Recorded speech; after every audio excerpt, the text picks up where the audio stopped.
সাগর ঘোষটাকে sir অরণ্য, ওর ফোনে problem হচ্ছে, ওই জন্য ওর অন্য একটা ফোন থেকে অ্যাক্সেস করাচ্ছে। আচ্ছা ঠিক আছে। স্যার আমি অরণ্য। হুম ঠিক আছে।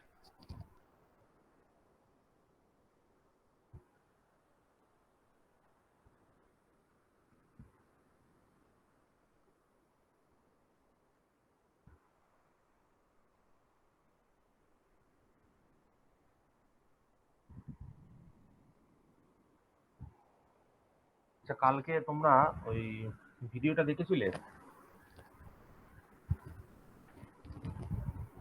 ফুল ওয়েভ রেকটিফায়ারের ভিডিওটা দেখেছিলে?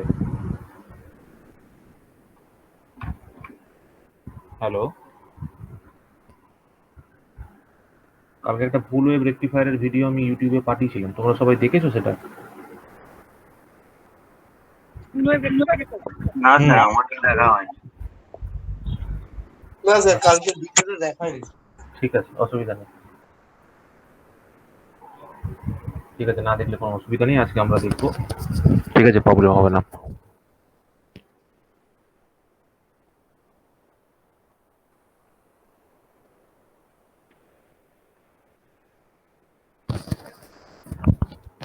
দাঁড়া, 2 মিনিট ওয়েট করি, তারপর শুরু করবো, ঠিক আছে?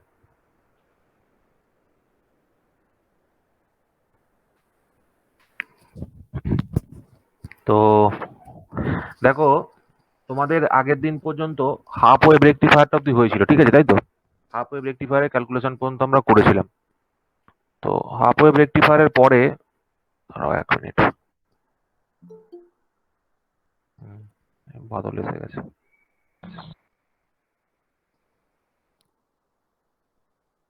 হাফ ওয়েভ রেকটিফায়ারটা আমাদের হয়ে গেছিল, তো আমরা স্ক্রিনটা, তো আজকে আমরা কি করব, ফুল ওয়েভ রেকটিফায়ারটা থেকে শুরু করব, ঠিক আছে?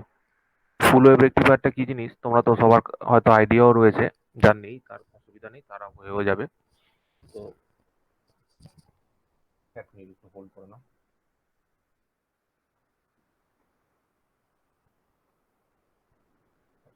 তাহলে দেখতে পাবে।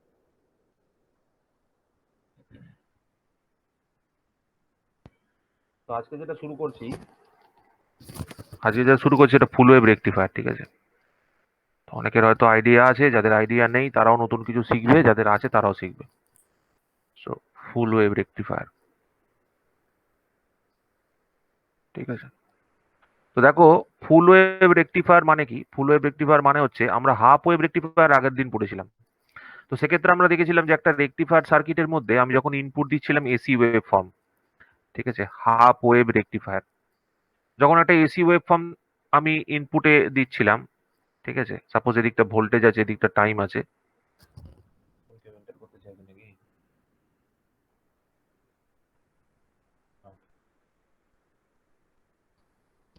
তো হাফ ওয়েভ রেকটিফায়ারের আউটপুটে আমরা কি পাচ্ছিলাম? এখানে আমরা শুধুমাত্র একটা ওয়েভ শেপটি দেখতে পাচ্ছিলাম, একটা সাইকেলই প্রেজেন্ট ছিল, ঠিক আছে? তারপরে একটা সাইকেল ভ্যাকেন্ট ছিল, কোনো আউটপুট অ্যাভেলেবেল ছিল না। তো ফুল ওয়েভ রেকটিফায়ারের ক্ষেত্রে কি হবে, সাপোজ ধরো এটাকে আমি ভি আই ধরছি, ইনপুট ভোল্টেজ, এটা সাপোজ ধরো আমি বলছি ভি ও বা আউটপুট ভোল্টেজ। তো ফুল ওয়েভ রেকটিফায়ারের ক্ষেত্রে গল্পটা কি হবে, ফুল ওয়েভের রেকটিফায়ারের ক্ষেত্রে দুটো ওয়েভই আমার কাছে আউটপুটে অ্যাভেলেবেল থাকবে, ঠিক আছে? ফুল ওয়েভ রেকটিফায়ারের ক্ষেত্রে কি হবে, দুটো ওয়েভ শেপ, ঠিক আছে, আউটপুটে অ্যাভেলেবেল থাকবে। এটা ধরো ইনপুট সাইড, এটা ধরো আউটপুট সাইড। তো দেখো, এইটাকে যে ডিসি বলছি, ঠিক আছে, এটাকে আমরা ডিসি বলে থাকি, ঠিক কথা, কিন্তু ট্রু ওয়ার্ড কেউ বলতে পারবে এটাকে কি ডিসি বলে? এটা তো আমরা ডিসি বলে থাকি, কিন্তু is it originally a DC, DC supply? আর কি কি কি সাপ্লাই এটা? Sir, is it pulsating originally? DC না? হ্যাঁ, এটা টার্মটা হচ্ছে পালসেটিং ডিসি, ঠিক আছে? তো পালসেটিং ডিসি সাপ্লাই এটা, ঠিক আছে? তো তোমরা একটা জিনিস এটা বুঝতে পারছো যে এই ডিসি সাপ্লাইটার মধ্যে অ্যাকচুয়ালি কি রয়েছে, কিছু components of AC supply is also there. ঠিক আছে, তোমাদের যখন আগের বার আমি ফুরিয়ার সিরিজ দিয়ে এক্সপ্লেন করার চেষ্টা করেছিলাম তখন তোমাদের বলেছিলাম যে প্রত্যেকটা অ্যাপিরিয়ডিক সিগন্যাল, ঠিক আছে, যার মধ্যে পিরিয়ডিসিটি নেই। তো অ্যাপিরিয়ডিক সিগন্যালগুলোর মধ্যে কি থাকে, একটা ডিসি কম্পোনেন্ট থাকে আর একটা এসি কম্পোনেন্ট থাকে। ঠিক আছে, তো এই ক্ষেত্রেও তোমরা হয়তো বুঝতে পারছো যে এইখানে যে আউটপুটে যে সিগন্যালটা পেয়েছি, আচ্ছা, কেউ যদি আসে আমাকে একবার নক করে দিও। আমার কোনো মানে সাউন্ড আসে না। কার সাউন্ড আসছে না ভাই? রাহুল একটু দেখো। হ্যাঁ স্যার, দেখছি। তো এই ডিসি কম্পোনেন্ট আর এসি কম্পোনেন্ট যেটা রয়েছে, ঠিক আছে, তো সেক্ষেত্রে দেখো একটা জিনিস হচ্ছে কি, এই ওয়েব, রাহুল একটু মিউট করো। হ্যাঁ স্যার, ঠিক আছে। হ্যাঁ, তো মিউট এখানে কর ভাই, মিউট কর। একটু মিউট করো তাহলেই হবে। তো এক্ষেত্রে দেখো এখানে তোমার যে এই যে ওয়েব ফর্মটা রয়েছে এর মধ্যে দুটো কম্পোনেন্ট এক্সিস্ট করছে, একটা ডিসি কম্পোনেন্টও আছে, এসি কম্পোনেন্টও রয়েছে। তো এই ওয়েব ফর্মটার একটা বিউটি কি জানো তো, এই যে সাপ্লাইটা রয়েছে, এই যে সাপ্লাইটা তুমি দেখতে পাচ্ছ, এই সাপ্লাইটা কিন্তু আমি একটা ডিসি ডিসি মোটরে দিতে পারি। ঠিক আছে, এটা কিন্তু পিওর ডিসি নয়। ঠিক আছে, এটা পিওর ডিসি কিন্তু এটা নয়, তবুও এটা আমরা ডিসি সাপ্লাই দিতে পারি। এই সাপ্লাইটা কিন্তু একটা মোটরে দেওয়া যেতে পারে। ঠিক আছে, তো এটা একটা কম্বিনেশন আমরা বলতে পারি। তো এই ফুল ওয়েভ রেকটিফায়ার এটা হওয়ার জন্য কি প্র্যাকটিক্যাল ইস্যুস আছে, কি প্রবলেমস হতে পারে, সেই প্রবলেমটা আমি তোমাদেরকে একদম হার্ড ড্রন মানে হাতে প্রবলেমটা করে তোমাদেরকে দেখাচ্ছি। তো তার আগে দেখো, ফুল ওয়েভ রেকটিফায়ারকে আমরা দুটো ভাগে ক্লাসিফাই করি। ঠিক আছে, একটাকে বলি আমরা ব্রিজ রেকটিফায়ার। ঠিক আছে, একটাকে বলি bridge rectifier, BRIDGE, bridge rectifier. Bridge rectifier আর একটা যে ক্লাসিফিকেশন করা হয় সেটাকে আমরা বলি হচ্ছে full wave rectifier using centre tap transformer.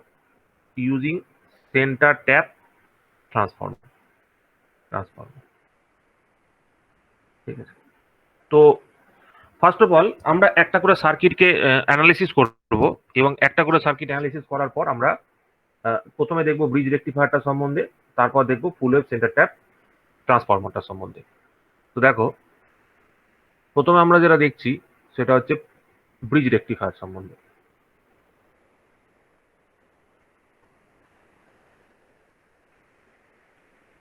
ঠিক আছে, একটা ব্রিজ রেকটিফায়ারের ক্ষেত্রে কি থাকে, ধরো একটা ব্রিজ রেকটিফায়ারের ক্ষেত্রে একটা এসি সাপ্লাই আমার কাছে অ্যাভেলেবেল করতে হয়। ঠিক আছে, একটা এসি সাপ্লাই আমার কাছে অ্যাভেলেবেল রাখতে হয়। সেই এসি সাপ্লাইটাকে একটা এরকম ব্রিজ নেটওয়ার্কের মধ্যে কানেকশন করতে হয়, এরকম একটা ব্রিজ নেটওয়ার্কের মধ্যে। ঠিক আছে, এরকম একটা ব্রিজ নেটওয়ার্ক, চারটে ডায়োড এরকম পরপর লাগানো আছে, এরকম একটা ব্রিজ সার্কিটের মধ্যে কানেকশন করতে হয়। ঠিক আছে, এবার এই যে ব্রিজ নেটওয়ার্কটা রয়েছে তার একদিকে আমি ধরো সাপ্লাই দিলাম, এইখানে কানেকশন করছি, এখানে ধরো কানেকশন করেছি। তো এই পয়েন্ট থেকে, এই যে পয়েন্টটা রয়েছে এই পয়েন্ট থেকে আমাকে আউটপুটে কালেকশন করতে হবে, এই পয়েন্ট থেকে আমাকে আউটপুট কালেকশন করতে হবে। মানে এখানে আমি কি করবো, এখানে আমি একটা লোড লাগাবো। ঠিক আছে, এখানে একটা লোড লাগাচ্ছি। তো একটু অ্যানালিসিস পয়েন্ট অফ ভিউ থেকে সবার আগে দেখছি, তো আমি এখানে কি করেছি, এখানে একটা এসি সাপ্লাই দিয়েছি। ঠিক আছে, এসি সাপ্লাই দিয়েছি। তো সাপোজ ধরো এখানে ইনপুট সাপ্লাই ভোল্টেজ, উল্টো করলেন তো মনে হচ্ছে। হ্যাঁ, অনেকে উল্টো বলবে, কারণ কেউ হয়তো বইতে পড়ার সময় এদিক দিয়ে করেছে, তো আমি উল্টো দিক দিয়ে করলাম ইচ্ছা করে। তো এটাকে ভিএম সাইন ওমেগা টি সাপোজ ধরলাম। ঠিক আছে, ভিএম সাইন ওমেগা টি সাপোজ করলাম। তো এখানে ধরো সাপোজ একটা ডায়োডের নাম দিলাম D1, এই ডায়োডটাকে ঘুরিয়ে নাম দিলাম D2, এটাকে নাম দিলাম D3, এটাকে নাম দিলাম D4। ঠিক আছে, আর এখানে একটা লোড রেজিস্ট্যান্স লাগানো আছে সাপোজ ধরো RL। ঠিক আছে, আমার ইচ্ছা আমি এরকম করেছি। ঠিক আছে, এবার দেখো, তো এখানে দুটো পার্ট তোমাদেরকে খেয়াল রাখতে হবে, বা দুটো কেস তোমাদেরকে খেয়াল রাখতে হবে। একটা হচ্ছে case 1।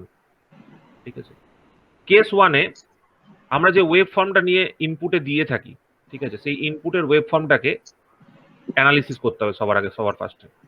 This is the input web form, এখানে VI আছে। ঠিক আছে, আর এখানে আমাদের কাছে আউটপুটে ওয়েব ফর্মটা জেনারেট হবে। কি ওয়েব ফর্ম জেনারেট হবে সেটা পরে দেখছি।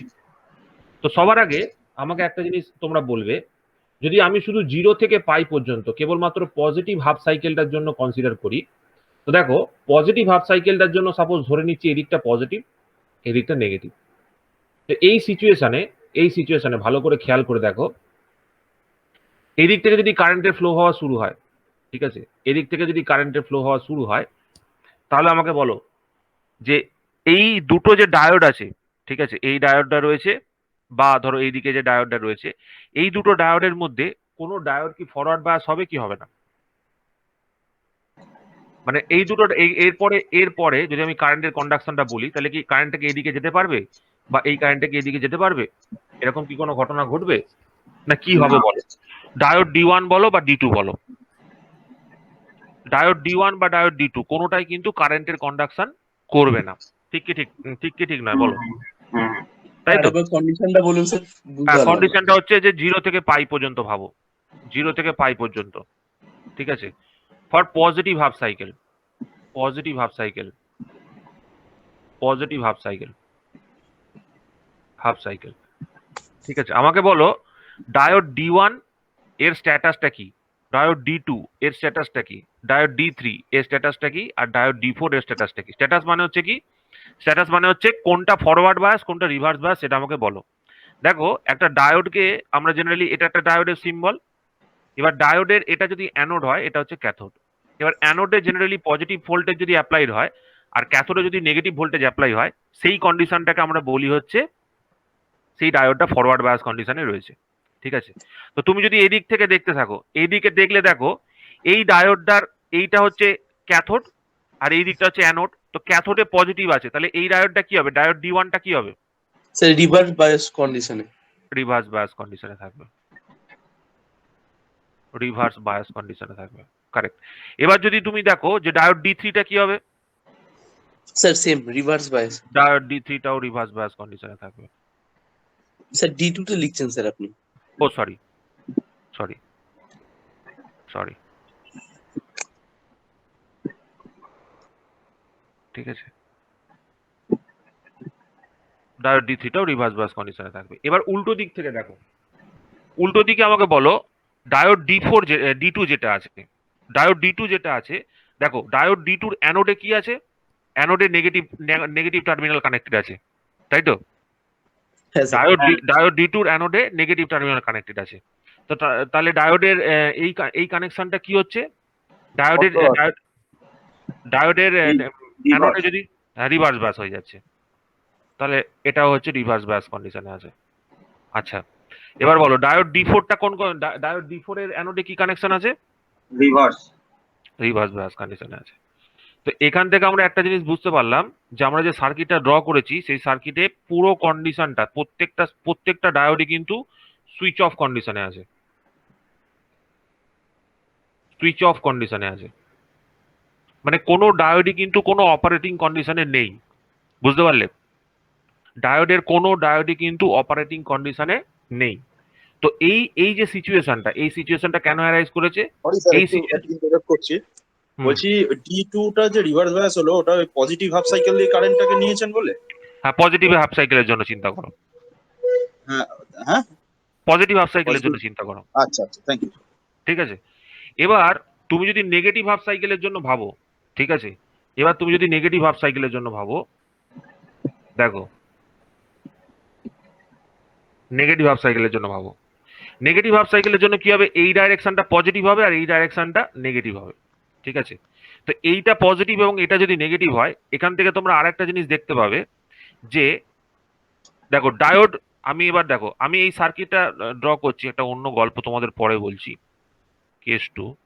আমি ইচ্ছা করে এই সার্কিটটা ড্র করেছি 0 থেকে ধরো পাই থেকে 2 পাই এর মধ্যে, ঠিক আছে। পাই থেকে 2 পাই এর মধ্যে যদি আমি নেগেটিভ হাফ সাইকেলটার জন্য বলি, নেগেটিভ হাফ সাইকেলটার জন্য বলি, দেখো আমাকে বলো ডায়োড D1টা কি হবে? তোমরা নিজে থেকে বলো। ডায়োড D2টা কি হবে বলো? ডায়োড D3টা কি হবে বলো? ডায়োড D4টা কি হবে বলো? ডায়োড D1টা দেখো, হ্যাঁ, ডায়োড D1 ও কন্ডাক্টিং, ডায়োড D2 ও কন্ডাক্টিং, ডায়োড D3 ও কন্ডাক্টিং, ডায়োড D4 ও কন্ডাক্টিং। মানে প্রত্যেকটা ফরওয়ার্ড বায়াস কন্ডিশনে থাকবে। স্যার ঠিক কি কন্ডাক্টিং ঠিক না? কি করে হচ্ছে এখানে? দেখো ফরওয়ার্ড বায়াস মানেই হচ্ছে কন্ডাক্টিং। ধরো যদি কোনো ডায়োড ফরওয়ার্ড বায়াসে থাকে তাহলে সে কারেন্টের কন্ডাকশন করতে শুরু করে। ঠিক আছে? হ্যাঁ তো sir, forward bias forward bias লেখা মানেই হচ্ছে সেই ডায়োডটা কন্ডাক্টিং। ঠিক আছে? মানে এখানে ফরওয়ার্ড বায়াসটা কি করে হলো এটা একটু বলে দিন। ফরওয়ার্ড বায়াসটা কি করে হচ্ছে? যে আগেরটা যেমন রিভার্স বায়াস হলো ওটা দেখিয়ে দিলেন। দেখো এদিকে হিসাব করো। দেখো এই দিক থেকে যদি আমি ভাবি, ডায়োড D4টাকে দেখো, ডায়োড D4টায় অ্যানোডে পজিটিভ লাগানো আছে। ঠিক আছে? দেখো ক্যাথোডে অ্যানোডে যেহেতু পজিটিভ আছে, তো এখানে আমি অ্যানোডে পজিটিভ আর ক্যাথোডে নেগেটিভ, দেখো ক্যাথোডের উপর দিক থেকে ক্যাথোডে নেগেটিভ টার্মিনাল কানেক্টেড আছে। তো ওই জন্য ফরওয়ার্ড বায়াস। যদি D2 কে দেখো, D2 এর ক্ষেত্রেও সেম কেস। যদি D1 কে দেখো, D1 এর ক্ষেত্রে দেখো অ্যানোডে ক্যাথোডে মাইনাস লাগানো আছে। ঠিক আছে? আর অ্যানোডে তোমার প্লাস লাগানো আছে। ঠিক আছে? আর স্যার, ডায়োড ঠিক D3 কে আছে। বলো। বুঝতে পেরেছি স্যার, ঠিক আছে। হ্যাঁ, তো সব প্রত্যেকটা ক্ষেত্রে দেখো ফরওয়ার্ড বায়াস হয়ে রয়েছে। ঠিক আছে? যদি প্রত্যেক কটা ফরওয়ার্ড বায়াস হয়ে যায় তাহলে এই সার্কিটটা হচ্ছে শর্ট সার্কিটেড। Short circuited. ঠিক আছে? তার কারণটা হচ্ছে কি, যদি এটাও কন্ডাকশন করে, এটাও কন্ডাকশন করে, এটাও কন্ডাকশন করে, এটাও কন্ডাকশন করে, তার মানে অল কম্পোনেন্টস আর শর্ট সার্কিটেড। ঠিক আছে? একটা স্টেটমেন্ট তোমাদের বলে রাখি। ঠিক আছে? এই সার্কিটটা ড্র করার কারণ আছে। এই সার্কিটটা হচ্ছে একটা রং সার্কিট। ঠিক আছে? একটা রং সার্কিট। কেন রং সার্কিট? তার কারণটা হচ্ছে আমি বলছি। এখান থেকে আমি একটা কনক্লুশন ড্র করতে পারি। সেই কনক্লুশনটা হচ্ছে এটা, এটা হচ্ছে ব্রিজ রেকটিফায়ারের সার্কিট নয়। ঠিক আছে? এটা একটা রং সার্কিট। কারণটা কি? কারণটা ভালো করে বোঝো। Current never crosses the same junction, never crosses the same junction after crossing once. ঠিক আছে? এই কথাটার মানেটা কি? এই কথাটার মানেটা হচ্ছে, ধরো এইখান থেকে একটা কারেন্ট জার্নি শুরু করলো, সেই কারেন্টটা এই জাংশনটাতে আর কখনো ফেরত আসবে না। ঠিক আছে? এইটা ক্রস করে যাওয়ার পর আবার এই জাংশনে কখনো ফেরত আসবে না। ঠিক আছে? কিন্তু তুমি এখানে যে দুটো লজিক তৈরি করেছো, এই সার্কিটটা বলো বা এই সার্কিটটা বলো, এর ক্ষেত্রে বেসিক্যালি তুমি সেটা নোটিস করতে পারবে যে একই পয়েন্টে সেই কারেন্টটা এক্সিস্ট করছে এবং সেই কারেন্টটা ফেরত আসছে। মানে ধরো এই ব্যাপারটা খানিকটা এরকম হলো, এই দিক থেকে কারেন্টটা যেটা ফ্লো করা শুরু করলো সেটা এর মধ্যে দিয়ে গেল, দিয়ে এদিকে ঘুরে এলো, এক নম্বর। আর দ্বিতীয়ত কি হচ্ছে, এটা আবার এদিক দিয়েও ডিভিশন হচ্ছে, ডিভিশনও এদিক থেকে এদিকে ফেরত আসছে। মানে সেম কারেন্টের দুটো কম্পোনেন্ট কি হচ্ছে, এক জায়গায় এসে মিশছে। আবার দেখো সেম এদিক থেকেও যেটা ভাগ হয়েছিল সেটাও আবার এদিক থেকে এদিকে একটা টার্ন নিল, আবার একটা এদিক থেকে এদিকে টার্ন নিল। ঠিক আছে? তো এটা অ্যাকচুয়ালি আমরা কি করলাম, এটা অ্যাকচুয়ালি আমরা দেখলাম যে এর মধ্যে দিয়ে আমরা কোনোভাবেই এখানে যে ইনপুটে ওয়েভ ফর্মটা ছিল, এখানে আউটপুটে কোনো কন্ডিশনেই, ঠিক আছে, কোনো কন্ডিশনেই আমরা কিন্তু কোনো আউটপুট ভোল্টেজ পেলাম না। ঠিক আছে? মানে আমার বলার যুক্তিটা কি? বলার যুক্তিটা হচ্ছে, যখন প্রথমে আমি এই কন্ডিশনটা ধরেছিলাম, সুইচ অফ কন্ডিশনটা, তখন এই দুটো পয়েন্টে, এই পয়েন্টটা আর এই পয়েন্টটাতে, এই পয়েন্ট আর এই পয়েন্টটাতে দেখো কোনো ভোল্টেজ অ্যাভেলেবেল ছিল না, জিরো ভোল্টেজ অ্যাভেলেবেল ছিল। ঠিক আছে? মানে আউটপুট ভোল্টেজ এই কন্ডিশনে জিরো ছিল। সিমিলার কন্ডিশনে যখন আমি এদিক থেকে এটাকে কন্ডাক্টিং হিসাবে কনসিডার করলাম, ঠিক আছে, এদিক থেকে যখন কন্ডাক্টিং হিসাবে কনসিডার করছি, ঠিক আছে, তখনও কিন্তু এইখানে যে ভোল্টেজটা আছে এটা একটা শর্ট সার্কিট। ঠিক আছে? এটা একটা মানে কমন পয়েন্ট হিসেবে ধরছি। তো এই দুটো পয়েন্টে যে ভোল্টেজ ড্রপটা, সেই ভোল্টেজ ড্রপটাও সেম হচ্ছে। মানে এখানে কোনো অ্যাকচুয়ালি ভোল্টেজ ডিফারেন্সই ক্রিয়েট হচ্ছে না। Actually this is a wrong circuit, কিন্তু এই রং সার্কিট আমাদের 3-4টে ইনফরমেশন দিচ্ছে। একটা হচ্ছে যে এই যে সুইচগুলো যতগুলো রয়েছে, ঠিক আছে, এই সুইচগুলো কখনো যদি সবকটা একসাথে সুইচ অফ কন্ডিশনে থাকে, সবকটা একসাথে সুইচ অফ কন্ডিশনে থাকলেও আমার কাছে আউটপুট ভোল্টেজ জিরো আসছে। আবার যদি সবকটা সার্কিটের সুইচ একসাথে অনও থাকে, তাহলেও আমার কাছে আউটপুট ভোল্টেজ কত আসছে? জিরো আসছে। তার মানে কি? তার মানে আউটপুটে যে ওয়েভ ফর্মটা কিছু জেনারেটই হচ্ছে না, আউটপুটে কোনো ওয়েভ ফর্মই জেনারেট হচ্ছে না, মানে আউটপুটে কোনো ভোল্টেজই এক কথায় তৈরি হচ্ছে না। স্যার সুইচ অন থাকার বলে যে বলছেন ভোল্টেজে কোনো আউটপুট ভোল্টেজ কোনো কিছু আসছে না, ওর যে স্টেটমেন্টটা হচ্ছে ওই রং সার্কিটের যে স্টেটমেন্টটা দেখেছেন ওটাই তো, হ্যাঁ, এখানে ভালো করে বোঝো। ধরো এখানে একটা রেজিস্ট্যান্স আছে, এখানে একটা রেজিস্ট্যান্স আছে, এখানে একটা রেজিস্ট্যান্স আছে, এখানে একটা রেজিস্ট্যান্স আছে। জাস্ট একটা রেজিস্ট্যান্স দিয়ে ভাবো ডায়োডটাকে। ঠিক আছে? With a voltage source. তুমি দেখো তুমি এখানে যাই ভোল্টেজ দেবে, ঠিক আছে? এখানে তুমি যাই ভোল্টেজ দেবে, ঠিক আছে? এখানে ধরো আমি ফর এক্সাম্পল যে কোনো ভোল্টেজ সোর্সের রেসপেক্টে তুমি যদি ভাবো, দেখো এইখানে সবকটা ভ্যালু যদি 1 1 1 1 হয়, তাহলে এইখানেও যত যত ভোল্টেজ তুমি পাবে এইখানেও ঠিক সেম অ্যামাউন্ট অফ ভোল্টেজ পাবে। তার মানে এই দুটো পয়েন্টে তুমি যদি ভোল্টেজ ডিফারেন্স বার করতে যাও, ভিএ ভিবি বার করতে যাও, সেক্ষেত্রে কিন্তু ভিএ ভিবি জিরো হয়ে যাবে। ঠিক কি ঠিক নয়? ভিএ ভিবি জিরো হবে। ঠিক আছে? তার মানে আমার কাছে আউটপুটে কোনো ভোল্টেজ এলো না। এই স্টেটমেন্টটার কেন দরকার ছিল? এই স্টেটমেন্টটার এই কারণে দরকার ছিল, সেটা হচ্ছে এরপরে তোমরা শুধু তো রেকটিফায়ার পড়বে না, রেকটিফায়ারের পরে পড়বে কেউ রেকটিফায়ারের পরে পড়বে ধরো আরো একটা আছে সাইক্লো কনভার্টার। ঠিক আছে? সাইক্লো কনভার্টার পাওয়ার ইলেকট্রনিক্সে পড়বে। এরপর তোমরা পড়বে হচ্ছে, বলো আর কি কি আছে? ইনভার্টার। ইনভার্টার। তারপর পড়বে চপার। ঠিক আছে? এবার এই জিনিসগুলো কি, এই জিনিসগুলো কেন এলো? এই জিনিসগুলো হচ্ছে একবার তোমরা নোট করে নাও ব্যাপারটা। সাইক্লো কনভার্টার হচ্ছে এমন একটা ডিভাইস যে এসি টু এসি কনভার্সন করে। ঠিক আছে? এসি থেকে এসিতে কনভার্সন করে। তার মানে চেঞ্জটা কি করে? ফ্রিকোয়েন্সি চেঞ্জ করে। এসি থেকে এসি কনভার্সন করে আমার লাভটা কি? শুধু ফ্রিকোয়েন্সি চেঞ্জ করবে। What is an inverter? বাড়িতে ইনভার্টার আছে, এসি কে সরি ডিসি কে এসিতে চেঞ্জ করে। বাড়িতে সবার ইনভার্টার আছে। চপার কি করে? DC two DC converter. What is a DC two DC converter? Chopper হচ্ছে বেসিক্যালি একটা ডিসি ট্রান্সফরমার। এরকম ভাবেও তুমি এটাকে রিয়েলাইজ করতে পারো। ভোল্টেজ স্টেপ আপ করার কাজে লাগে, ডিসি ভোল্টেজকে স্টেপ আপ করে দেয়। ঠিক আছে? স্টেপ আপ করার কাজে লাগে ডিসি ভোল্টেজকে চপার। আর রেকটিফায়ারকে আমরা কি পড়েছিলাম? AC two DC converter. ঠিক আছে? AC two DC converter. তো এইখানে যে স্টেটমেন্টটা আমি ডেভেলপ করলাম, এই যে চারটে আইটেমের কথা বললাম, এই চারটে আইটেমই থেকে কিন্তু পরীক্ষায় কোশ্চেন জিজ্ঞেস করবে যে কোনটা এসি টু ডিসি কনভার্টার, কোনটা এসি টু এসি কনভার্টার, কোনটা এসি টু ডিসি, কোনটা ডিসি টু ডিসি। এটা তোমাদের কোশ্চেন জিজ্ঞেস করে 1 নম্বর। আর দ্বিতীয় যেটা পয়েন্ট এস্টাবলিশ করার চেষ্টা করলাম সেটা হলো, আমরা যখনই এই চারটে সার্কিটকে পড়বো, প্রত্যেকটা কন্ডিশনে এই কারেন্টের ফ্লোটা হবে প্যারামাউন্ট ইম্পর্টেন্স। কারেন্টের ফ্লো তুমি যদি ধরতে পারো, তাহলেই তুমি সেই সার্কিটটাকে রিয়েলাইজ করতে পারবে। দেখো, শুধুমাত্র এখন শুনতে থাকো, এখন কিছু লেখার দরকার নেই। এই পয়েন্টটা তুমি যখন জানলে, এরপর আমরা অরিজিনাল সার্কিটটা ড্র করব। দেখো, ফুল ওয়েভ ব্রিজ রেকটিফায়ারের অরিজিনাল সার্কিটটা হচ্ছে এইটা, যেটা রাহুল প্রথমে বলেছিল। ঠিক আছে? স্যার আগের পেজে আরেকবার নিয়ে যাবেন স্যার? আগের পেজটা যাওয়া দরকার নেই, আমি যাচ্ছি। তোমরা টুকছো আমি জানি, টুকো না, শোনো ব্যাপারটা। ঠিক আছে? না স্যার ওই, না স্যার ওই যে বললেন না যে এসি টু এসি কনভার্টার, ওইটার নামটা কি বললেন আমি বুঝতে পারলাম না। এটা হচ্ছে সাইক্লো কনভার্টার। ঠিক আচ্ছা আছে? আচ্ছা, এসি টু এসি কনভার্টার লিখে নাও, সাইক্লো কনভার্টার। ঠিক আছে? ঠিক আছে। আমি সময় দেবো, অসুবিধা নেই। Cyclo converter. আমি অন্য একটা জিনিস তোমাদেরকে বোঝাতে চেষ্টা করছি। ঠিক আছে? আমার উদ্দেশ্য হচ্ছে তোমরা এখান থেকে এটা বোঝো যে আমার এই যে আউটপুট ভোল্টেজটা বা এই যে ইনপুট ভোল্টেজের রেসপেক্টে যে আউটপুট ভোল্টেজের চেঞ্জ, সেটা অ্যাকচুয়ালি কারেন্ট ফ্লোটা ডিসাইড করবে। এই কম্পোনেন্টের মধ্যে দিয়ে কারেন্টের ফ্লোটা ডিসাইড করবে যে আউটপুট ওয়েভফর্মটা কিরকম আসবে। ঠিক আছে? ওই জন্য তুমি যদি প্রত্যেকটা কেসে কারেন্ট ফ্লোটা কিভাবে কম্পোনেন্টের মধ্যে দিয়ে হচ্ছে সেটা রিয়েলাইজ করতে পারো, তাহলে তোমার পক্ষে সুবিধা হবে। তো আমি আমার মেন সার্কিটে ফেরত যাই। তো এক্ষেত্রেও আবার সেই মেন সার্কিটের ক্ষেত্রে চেঞ্জটা কি হবে দেখো।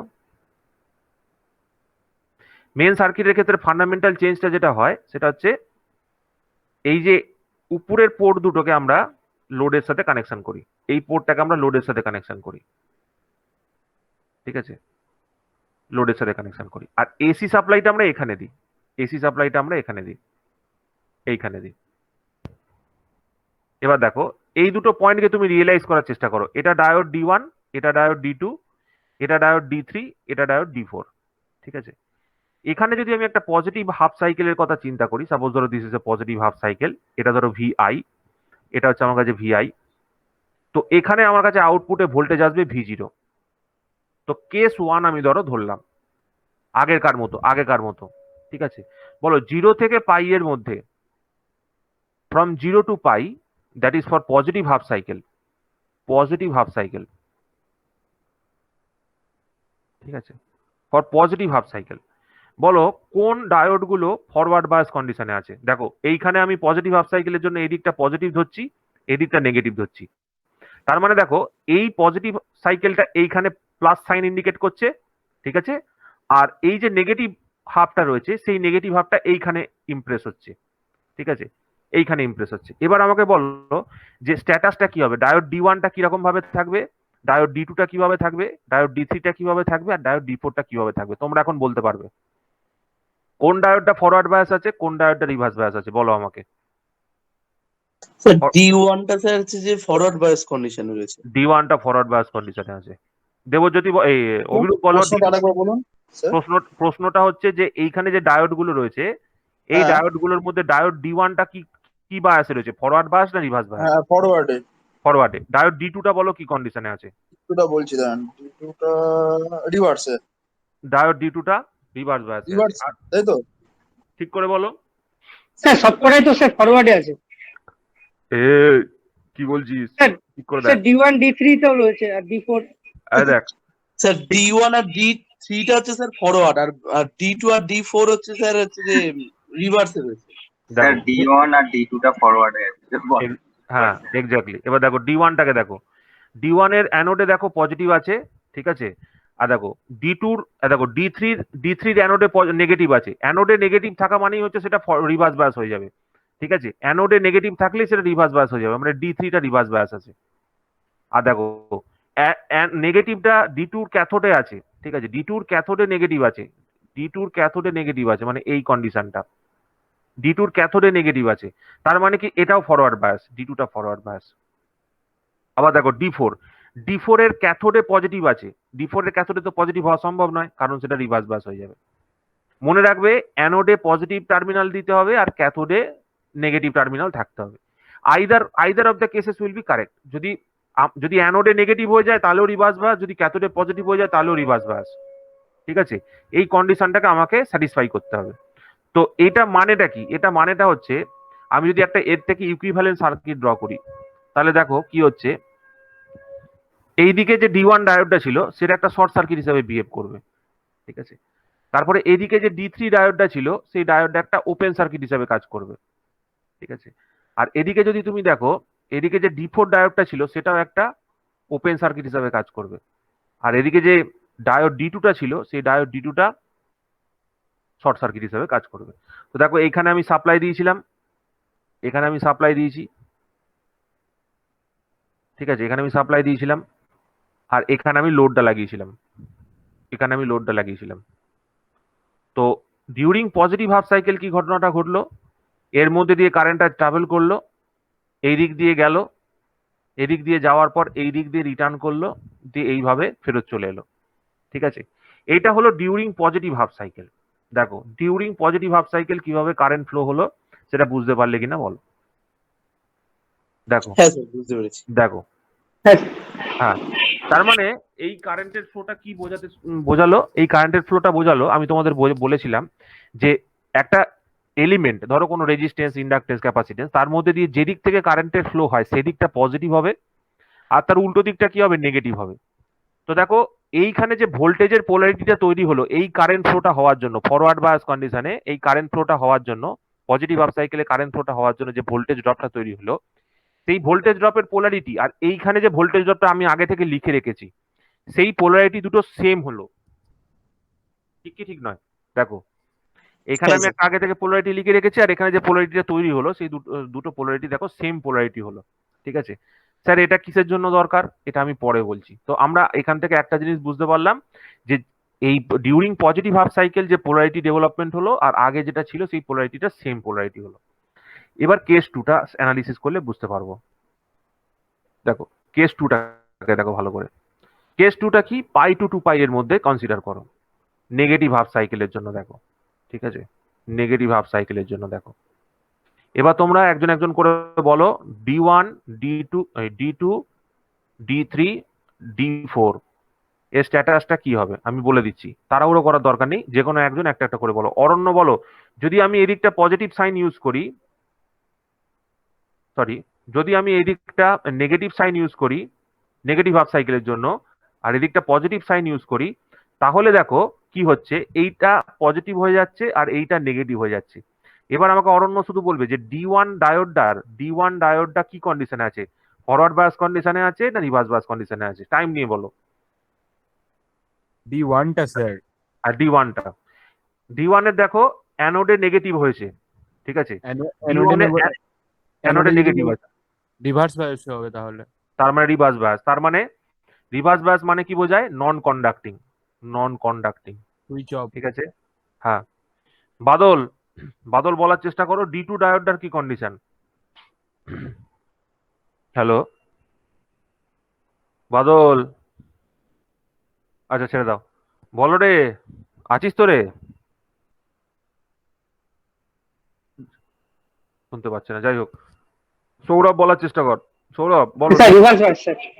ডি টুটা খেয়াল করে দেখো, ডি টুটা রিভার্স বায়াস, ঠিক আছে, নন কন্ডাক্টিং স্যার। ডি টুটা রিভার্স বায়াস। অভিরূপ বলো D3টা কি হবে,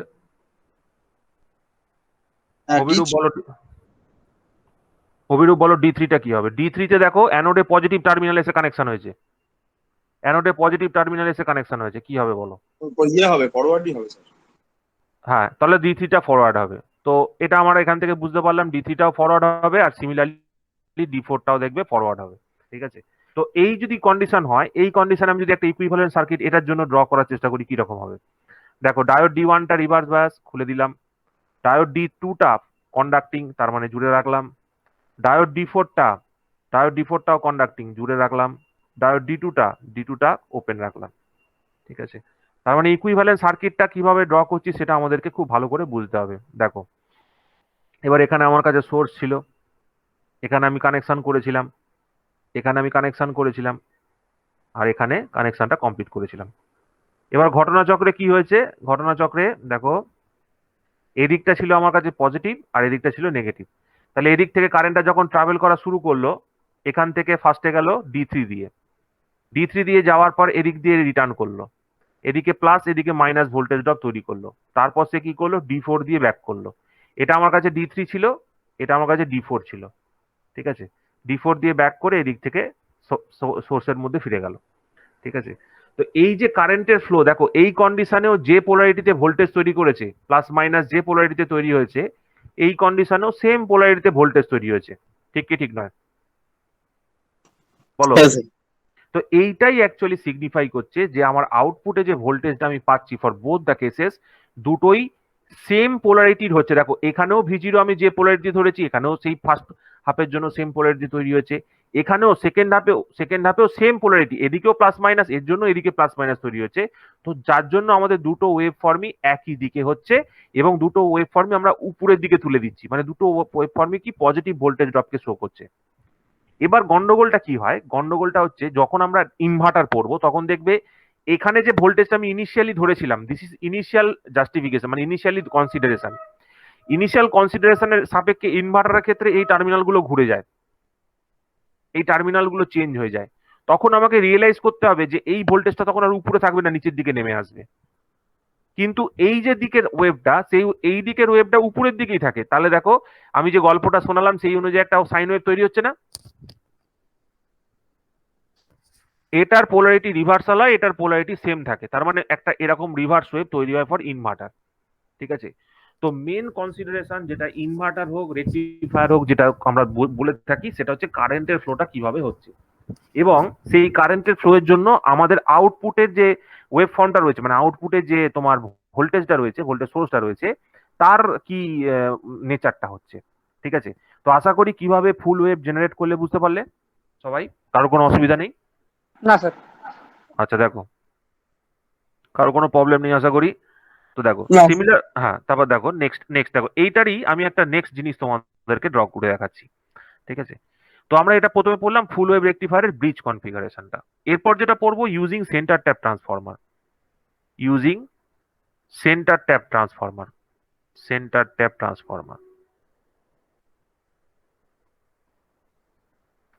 ঠিক আছে, ইউজিং সেন্টার ট্যাপ ট্রান্সফরমার। এটা হচ্ছে full wave rectifier using centre tap transformer. এটা ভেরি ইজি। এখানে আমরা কি করি, একটা ট্রান্সফরমার নিই, ঠিক আছে। This is the primary circuit. Primary side বলতে আমার ভালো লাগে না যদিও, তবু আপাতত প্রাইমারি সাইডই বোঝো, কি স্যার ঠিক ভালো আছে। লাগে না তো আপনার? হ্যাঁ, তো প্রাইমারি বলে কিছু হয় না কোনো জিনিসে, ঠিক আছে? ওই জন্য প্রাইমারি সাইড বলাটা ঠিক নয়। Either high voltage or low voltage এইভাবে মার্কিং করতে হয়, ঠিক আছে? ধরো আমি ধরলাম এটাকে হাই ভোল্টেজ আর এটাকে লো ভোল্টেজ, আর এখানে একটা আমি পয়েন্ট, এখানে একটা ট্যাপিং নিলাম, ঠিক আছে? এটা একটা সেন্টার ট্যাপিং নিলাম, তো সেন্টার ট্যাপিং হওয়ার জন্য এটাকে বলছি সেন্টার স্যার, ট্যাপ ট্রান্সফর্মার বলা। হ্যাঁ বলো। ট্রান্সফরমার যেদিক খুশি সাপ্লাই দেওয়া যায় তো? যেদিক খুশি সাপ্লাই দেওয়া যায়, ওই জন্য কোনো প্রাইমারি সেকেন্ডারি বলে কোনো কথা হয় না, ঠিক আছে? Primary there is not in transformer, there is nothing called as primary or secondary, ঠিক আছে? ছোটবেলায় তোমরা যখন 11-12-এ পড়তে তখন সেটাকে প্রাইমারি সেকেন্ডারি বোঝার জন্য ঠিক ছিল, ঠিক আছে? কিন্তু অ্যাকচুয়ালি যেটা আমরা যেভাবে টেকনিক্যালি টার্মিন করি সেটা হচ্ছে হাই ভোল্টেজ আর লো ভোল্টেজ, তোমরাও এইভাবেই বুঝবে, ঠিক আছে? তো এখানে যদি আমি একটা এসি সাপ্লাই নিই, সাপোজ ধরো আমি এখানে দেখবে তোমাদের ল্যাবটা যখন করাবো বুঝতে পারবে। তো এখানে যদি তুমি দেখতে চাও, এখানে আমি একটা এসি সোর্স দিচ্ছি, সাপোজ ধরো আমি বাড়ি থেকে যে 230 ভোল্ট সাপ্লাই আসছে সেটা দিচ্ছি। আর এখানে একটা সাপোজ আমি ফর এক্সাম্পলের তরফে বলছি 230 ভোল্ট বাই সাপোজ সে কত বলবো, ধরো 12 ভোল্ট একটা নিচ্ছি, ঠিক আছে? একটা 12 ভোল্টের নিচ্ছি, 230 ভোল্ট বাই 12 ভোল্ট। তো এক্ষেত্রে কি করা হয় দেখো, এক্ষেত্রে সার্কিট ডায়াগ্রামটা কিভাবে ডেভেলপ করা হয় দেখো। আমাদের উদ্দেশ্যটা কি ভালো করে বুঝবে। আমাদের উদ্দেশ্যটা হচ্ছে একটা লোডের মধ্যে দিয়ে কারেন্টটাকে ফ্লো করানো, যার জন্য প্রত্যেকটা কন্ডিশনে for forward bias, forward wave form মানে ফরওয়ার্ড হাফের জন্য, পজিটিভ হাফের জন্য ইনপুট সাইডে পজিটিভ হাফের জন্য এই দিকে কারেন্ট ফ্লো যদি হয়ে থাকে, সেম সেম নেগেটিভ হাফের জন্য একই দিকে কারেন্ট ফ্লো হবে, ঠিক আছে? মানে এমন ভাবে আমাকে সার্কিট ডিজাইন করতে হবে using a diode and a register, যাতে করে এই রেজিস্টার বা আউটপুটের মধ্যে দিয়ে আরএল রেজিস্টার বা আউটপুটের মধ্যে দিয়ে সেম ডাইরেকশনে কারেন্ট ফ্লো হয়, ঠিক আছে? এই এই কনসেপ্টটা তোমাদের যদি থাকে যে সেম ডাইরেকশনে কারেন্ট ফ্লোটাকে আমরা যদি আইডেন্টিফাই করতে পারি, তাহলেই আমাদের কি হয়ে যাবে, একটা আমি রেকটিফায়ার তৈরি করতে পারবো। ঠিক সেম কনসেপ্টটা আমি তোমাদের ইনভার্টার বানানোর সময় দেখাবো, যে আমাদের তখন টার্গেট থাকবে কি, সার্কিটের মধ্যে দিয়ে একটা কন্ডিশনে কারেন্ট উপর থেকে নিচের দিকে আসবে, তার পরের হাফে কারেন্টটা নিচ থেকে উপরের দিকে যাবে। ইনভার্টারের ক্ষেত্রে কেসটা কি হবে, ইনভার্টারের ক্ষেত্রে কেসটা হবে এখানে ডিসি সাপ্লাই থাকবে, ঠিক আছে? ওর ক্ষেত্রে খালি সার্কিট কম্পোনেন্ট এবং সার্কিট অ্যারেঞ্জমেন্টটা চেঞ্জ হয়ে যাবে, আর কিচ্ছু চেঞ্জ হবে না। তো আইডিয়াটা, basic idea of the circuit development তোমাদের এইভাবে রাখতে হবে, যে কিভাবে আমি সার্কিটটা ডেভেলপ করছি। দেখো ফান্ডাটা ভালো করে বোঝো। আমি যদি এখানে একটা লোড লাগাই, এইভাবে যদি দুটো ডায়োড লাগিয়ে দিই, ঠিক আছে? এইভাবে যদি দুটো ডায়োড লাগিয়ে দিই, তাহলেই আমার এই কনফিগারেশনটা চলে আসবে, ঠিক আছে? এই কনফিগারেশনটা চলে আসবে। তো আমরা প্রথমবার যে সার্কিট ডায়াগ্রামটা ড্র করেছিলাম, সেখানে আমরা একটা রং সার্কিট ড্র করেছিলাম। সেই রং সার্কিটটা আমাদের কি বুঝিয়েছিল, সেই রং সার্কিটটা আমাদের বুঝিয়েছিল যে ডিসি কনভার্সনের জন্য আমাদের আউটপুটের মধ্যে বা লোডের মধ্যে যে ভোল্টেজের ওয়েভ ফর্মটা হবে, প্রত্যেকটা কেসে কিন্তু সেটাকে আমাদের কি করতে হবে, সেম পোলারিটির হতে হবে। মানে এদিক দিয়েও পজিটিভ হাফ সাইকেলের জন্য এদিক দিয়ে এদিকে কারেন্টের ফ্লো হচ্ছে, নেগেটিভ হাফ সাইকেলের জন্য এদিক থেকে এদিকে কারেন্ট ফ্লো হবে। তো এই আন্ডারস্ট্যান্ডিংটার জন্য ছিল হচ্ছে ফার্স্ট সার্কিট ডায়াগ্রামটা। তো সিমিলারলি তুমিও যদি এখানে কিছু ভুল করে সার্কিট ডায়াগ্রাম ড্র করে থাকো, তুমি শুধু কোন জিনিসটা চেক করবে, যে লোডের মধ্যে দিয়ে কারেন্টের ডাইরেকশন, আমি ফর এক্সাম্পল এদিকটা প্লাস এদিকটা মাইনাস ধরছি, লোডের মধ্যে দিয়ে কারেন্টের ডাইরেকশন যেন সবসময় এদিক থেকে এদিকে থাকে, এইটা তোমাকে জাস্ট এনশিওর করতে হবে, ঠিক আছে? তাহলেই তুমি সার্কিটটা নিজে থেকে বানিয়ে ফেলতে পারবে, ঠিক আছে? তো দেখো, এইটাও সেম আমি দুটো কেস কনসিডার করতে পারি, ঠিক আছে? এটার জন্য আমি দুটো কেস কনসিডার করতে পারি। ধরো কেস ওয়ানে ধরো ফ্রম 0 টু পাই, ঠিক আছে? From 0 to pi. এবার 0 টু পাই মানে হচ্ছে এই positive half cycle, 0 to pi input voltage V in, এইটা হচ্ছে ইনপুট ভোল্টেজ ভি ইন।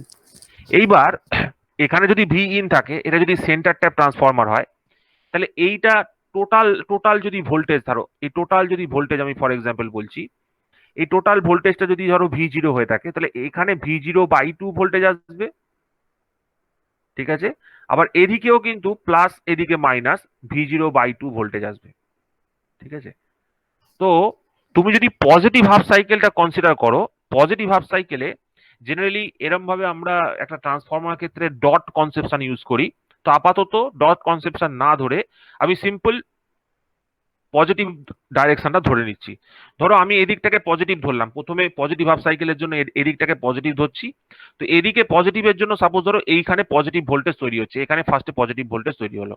তো যদি এখানে পজিটিভ ভোল্টেজ আসে তার মানে হচ্ছে দেখো এখানে পজিটিভ ভোল্টেজ আসার অর্থটা কি, এইখানে পজিটিভ ভোল্টেজ এসছে আর এদিকটা নেগেটিভ ভোল্টেজ এসছে।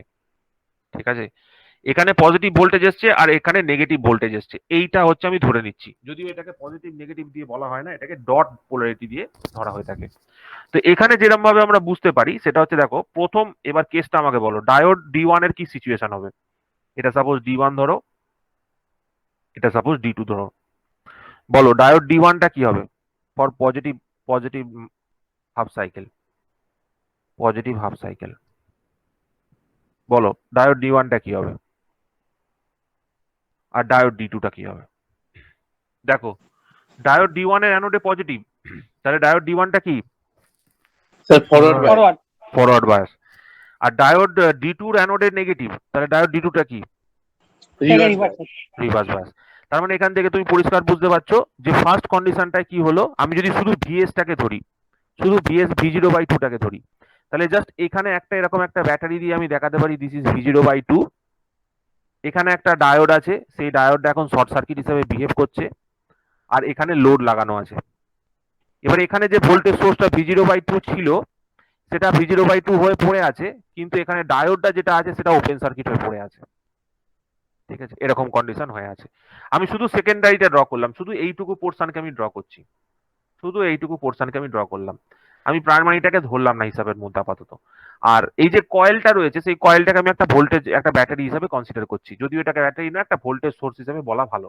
ঠিক আছে, তো এই কন্ডিশনটা তুমি যদি দেখো তো কারেন্টটা কোন দিক থেকে কোন দিকে হবে, এদিক থেকে এদিকে হবে, ঠিক কি ঠিক নয়, এদিক থেকে এদিকে কারেন্টের ফ্লো হচ্ছে। হ্যাঁ স্যার। তাহলে লোডের মধ্যে ভোল্টেজ ড্রপের জন্য এদিকে পজিটিভ এদিকে নেগেটিভ হচ্ছে। ঠিক আছে, হলো কি হলো না। এবার দেখো হ্যাঁ, স্যার। নেক্সট, এবার দেখো নেক্সট কেসটা চিন্তা করো, যদি আমি কেস 2টা ভাবি, ধরো কেস 2টা ভাবো, ফ্রম পাই টু 2π। ঠিক আছে, পাই টু 2π এর জন্য ফর নেগেটিভ হাফ সাইকেল, ভালো করে বুঝবে, ফর নেগেটিভ হাফ সাইকেল। ঠিক আছে, বলো নেগেটিভ হাফ সাইকেলের জন্য কি হবে। নেগেটিভ হাফ সাইকেলের জন্য মানে কি, এদিকটা তখন আচ্ছা কালিটা চেঞ্জ করতে হবে। নেগেটিভ হাফ সাইকেলের জন্য কি হবে দেখো, তখন এই দিকটা হয়ে যাবে পজিটিভ, এই দিকটা হয়ে যাবে নেগেটিভ। তার মানে এখানটা হয়ে যাচ্ছে পজিটিভ, এখানটা হয়ে যাচ্ছে নেগেটিভ। তাহলে এখানটা যদি পজিটিভ হয় ডায়োড D2 টা কি হবে বলো, আর ডায়োড D1 টা কি হবে বলো। যদি এখানটা পজিটিভ হয়ে যায়, ডায়োড D2 এর অ্যানোডে পজিটিভ টার্মিনাল কানেক্টেড হয়েছে, তার মানে দেখি ডায়োড D2 টা forward bias. Forward bias, diode D1 টা রিভার্স বায়াস। তার মানে এখান থেকে আমরা যে কনসিডারেশনটা দেখতে পারবো, এখান থেকে যদি একটা ইকুইভ্যালেন্ট সার্কিট ড্র করি সিমিলারলি, এরকম ভাবে যদি দুটি ভোল্টেজ সোর্স দিয়ে আমি দেখাই, এটা V0/2, এটা V0/2 এরকম ভাবে যদি দেখাই, আর এখানে যদি ডায়োডটা রেজিস্ট্যান্সটা ড্র করা থাকে, ডায়োড D1 টা খোলা আছে, কোনো কানেকশন কারেন্ট ফ্লো হচ্ছে না, আর ডায়োড D2 টা ছিল, সেই ডায়োড D2 টা এইভাবে কানেক্টেড রয়েছে। তার মানেটা কি, তার মানেটা হচ্ছে এই যে পোলারিটিটা, ঠিক আছে, এই যে পোলারিটিটা, এই পোলারিটিটা কিন্তু এই সার্কিটের জন্য রিভার্স কন্ডিশনে কানেক্টেড আছে। দেখো এই দিকটা পজিটিভ আছে, তাহলে এই দিকটা পজিটিভ মানে হচ্ছে এই যে ভোল্টেজের পোলারিটিটা আমি এখানে ড্র করেছি, ঠিক আছে, এই ভোল্টেজের পোলারিটিটা আমি রং ড্র করেছি। ঠিক আছে, এই ভোল্টেজের পোলারিটিটা উল্টো হবে। ভালো করে বুঝতে পারলে কি বললাম দেখো, ডায়োডের এই যে ভোল্টেজের পোলারিটিটা এবার আমি ড্র করেছিলাম, ভোল্টেজের পোলারিটিটা উল্টো হবে, না হলে কিন্তু কারেন্টের ফ্লো হবে না। দেখো দেখো এইখানে যে ভোল্টেজের এই ভোল্টেজের পোলারিটিটা এরকম হবে, এই ভোল্টেজের পোলারিটিটা এরকম হবে। ঠিক আছে, this is V0/2, this is V0/2। এই কন্ডিশনে দেখো এদিক থেকে এদিকে কারেন্টের ফ্লো হচ্ছে, মানে বোথ দ্য কেসেস, এই কেসের জন্য এদিক থেকে প্লাস মাইনাস ভোল্টেজ ড্রপ হয়েছিল, আর এর জন্য সেম ডাইরেকশনে প্লাস মাইনাস ভোল্টেজ ড্রপ হচ্ছে। তার মানে ইনপুটে যে ওয়েভ ফর্মটা ছিল, এখানে যদি আউটপুট ভোল্টেজ V0 ধরে নিই, আউটপুট ভোল্টেজ V0 টাও একই পোলারিটিতে ভোল্টেজ ড্রপ শো করছে, এবং দুটো পোলারিটি যে কনসিডার্ড পোলারিটি ছিল, কনসিডার্ড পোলারিটি ইয়েলো কালিতে লেখা কনসিডার্ড যে পোলারিটি, সেই পোলারিটির সঙ্গে ম্যাচ করছে। তার জন্য আমরা এইভাবে দেখাচ্ছি। বাই চান্স আমি যদি পোলারিটি দুটো এখানে উল্টো নিয়ে নিতাম, এদিকে প্লাস এদিকে মাইনাস নিয়ে নিতাম, তখন কিন্তু ওয়েভ ফর্মটাকে আমাকে উল্টো দিকে ড্র করতে হতো। কি বললাম বুঝতে পারলে? যদি আমি এইদিকে পজিটিভ এদিকে নেগেটিভ না নিয়ে এদিকে পজিটিভ এদিকে নেগেটিভ নিতাম, তাহলে বোথ দ্য কেসেসে voltage drop across the load will be just the opposite of this diagram. উল্টো দিকে হয়ে যেত, কারণ এই সার্কিটের অনুযায়ী উপর থেকে নিচের দিকে কারেন্টের ফ্লো, এদিক থেকে এদিকে কারেন্টের ফ্লো হচ্ছে, আর এই সার্কিট অনুযায়ীও তাই এদিক থেকে এদিকে কারেন্টের ফ্লো হচ্ছে।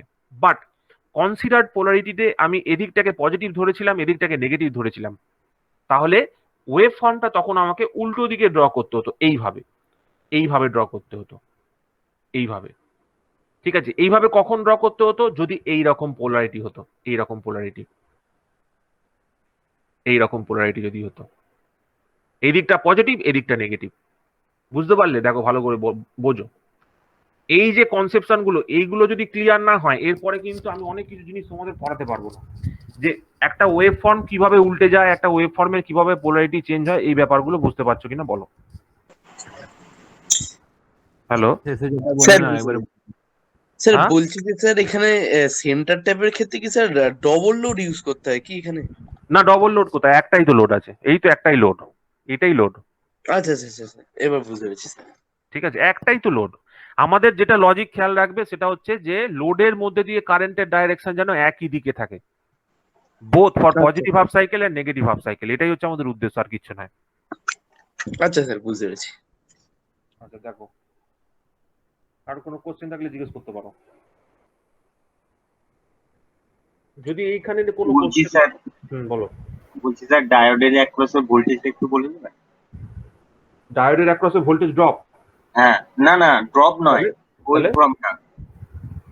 হ্যাঁ, ওটা তো ড্র করবো, তো ওটা তো করছি। আচ্ছা ঠিক আছে স্যার। স্যার এই যে স্যার উল্টে যাওয়া ওয়েভ ফর্মটা আরেকবার বলুন না স্যার, এই যেটা। এই জায়গাটা এইটা দেখো, যদি হ্যাঁ, আমি ওটাই। ইনিশিয়াল পোলারিটিটা এটা ধরতাম, ইনিশিয়াল পোলারিটি আমি কি ধরেছি? ইয়েলো কালারের মার্কিংটা ধরেছি, আমি এখানে।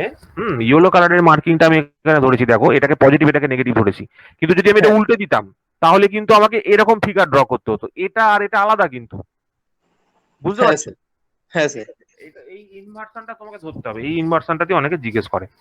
ঠিক আছে, এবার দেখো, এবার একটা গুরুত্বপূর্ণ জিনিস তোমাদের বলি। ঠিক আছে, সেটা হচ্ছে আমি তো দেখতে পেলাম এটা হলো ইনপুট ভোল্টেজ, আমি তো দেখতে পেলাম এটা হলো আউটপুট ভোল্টেজ। ঠিক আছে, কিন্তু ডায়োডের অ্যাক্রসে ভোল্টেজটা কি হবে? ঠিক আছে, ডায়োডের অ্যাক্রসে ভোল্টেজটা দেখো তোমরা নিজে থেকে বার করতে পারবে। যে বারে তোমরা যে কেসগুলো কনসিডার করেছো না, জাস্ট সেই কেসগুলোকে ড্র করো, তাহলেই তুমি বুঝতে পারবে। প্রত্যেকটা ডায়োডের জন্য কেস আলাদা আলাদা করে বুঝতে পারবে। বলো পজিটিভ হাফ সাইকেলের জন্য, ঠিক আছে, তুমি যদি ডায়োড ডি ওয়ানটাকে এক্ষেত্রে দেখতে চাও, পজিটিভ হাফ সাইকেলের জন্য ডায়োড ডি ওয়ানটাকে তুমি যদি দেখতে চাও, বলো ডায়োড ডি ওয়ানটা পজিটিভ হাফ সাইকেলে কি আছে? ফরওয়ার্ড বায়াস আছে, ঠিক তো? হ্যাঁ স্যার। হ্যাঁ স্যার। তাহলে সেটা কন্ডাক্টিং হবে, মানে সেম ওয়েভ ফর্ম থাকবে। This is output, this is input, তার মানে সেম ওয়েভ ফর্ম থাকলো। কিন্তু জিরো থাকবে, ওটা কন্ডাক্টিং। সরি, কন্ডাক্টিং ভোল্টেজ থাকবে না, তার মধ্যে জিরো থাকবে। ভেরি সরি, এখানে জিরো থাকবে। ঠিক আছে, কন্ডাক্টিং হওয়া মানে হচ্ছে ডায়োডের অ্যাক্রসে কোনো ভোল্টেজ ড্রপ নেই। ঠিক আছে, কিন্তু সেম কন্ডিশনে যদি আমি ডায়োড ডি টুটাকে ধরি, কনসিডার করি, দেখো ডায়োড ডি টুটা যেহেতু রিভার্স বায়াস কন্ডিশনে আছে, রিভার্স বায়াস কন্ডিশন আছে মানে কি? খোলা আছে, মানে এই অ্যাক্রসে তখন ভোল্টেজটা পড়ছে। ঠিক আছে, এর অ্যাক্রসে তখন ভোল্টেজটা পড়ছে, মানে মেন মিনিংটা কি? মেন মিনিংটা হচ্ছে যখন ডায়োডটা কন্ডাক্টিং, তার অ্যাক্রসে ভোল্টেজ ড্রপ 0 ভোল্ট। কিন্তু যদি ডায়োডটা কন্ডাক্টিং না হয়, তাহলে সেম আউটপুটে যে ভোল্টেজটা ছিল, সেম ভোল্টেজটা এখানে অ্যাভেলেবেল থাকছে। তারপরে ডায়োড ডি টুটা সেম কন্ডিশনে কন্ডাক্টিং কন্ডিশনে থাকছে, এইভাবে। ঠিক আছে, ডায়োড ডি ওয়ানটা যখন কন্ডাক্টিং, ঠিক আছে, ডায়োড ডি টুটা যখন সুইচ অফ। ঠিক আছে, এর ক্ষেত্রে যখন এটা সুইচ অফ, তখন এটা কন্ডাক্টিং। ঠিক আছে, ভেরি ইজি এটা। ঠিক আছে, তো এটা হয়ে গেল ডায়োড। তোমার যদি ডায়োডের ওয়েভ ফর্মটা দেখি, ডায়োড ডি ওয়ান আর ডি টুর জন্য। ঠিক আছে, মনে রাখবে ফরওয়ার্ড বায়াস কন্ডিশনে ডায়োডটা যেহেতু কন্ডাক্টিং, তার মানে ডায়োডের অ্যাক্রসে কোনো ভোল্টেজ আমরা পাবো না, 0 ভোল্টেজ পাবো। ঠিক আছে, ডায়োড যেহেতু কন্ডাক্টিং, ওই জন্য 0 ভোল্টেজ পাচ্ছি। কিন্তু রিভার্স বায়াস কন্ডিশনে নন কন্ডাক্টিং, নন কন্ডাক্টিং মানে আউটপুট ভোল্টেজ ইজ অ্যাভেলেবেল। কোন ভোল্টেজটা অ্যাভেলেবেল? আউটপুট ভোল্টেজটা অ্যাভেলেবেল। ঠিক আছে, তো এইটা আমরা এইভাবে দেখাবো আর কি। ঠিক আছে, আচ্ছা। কারণ আরেকটা জিনিস তোমরা এইভাবে বুঝতে পারো, ঠিক আছে, আরেকটা জিনিস তোমরা এইভাবে বুঝতে পারো যে দেখো এই দুটো ডায়োডের ভোল্টেজ অ্যাকচুয়ালি, দেখো এক মিনিট দাঁড়াও, একটা জিনিস তোমাদের বলি।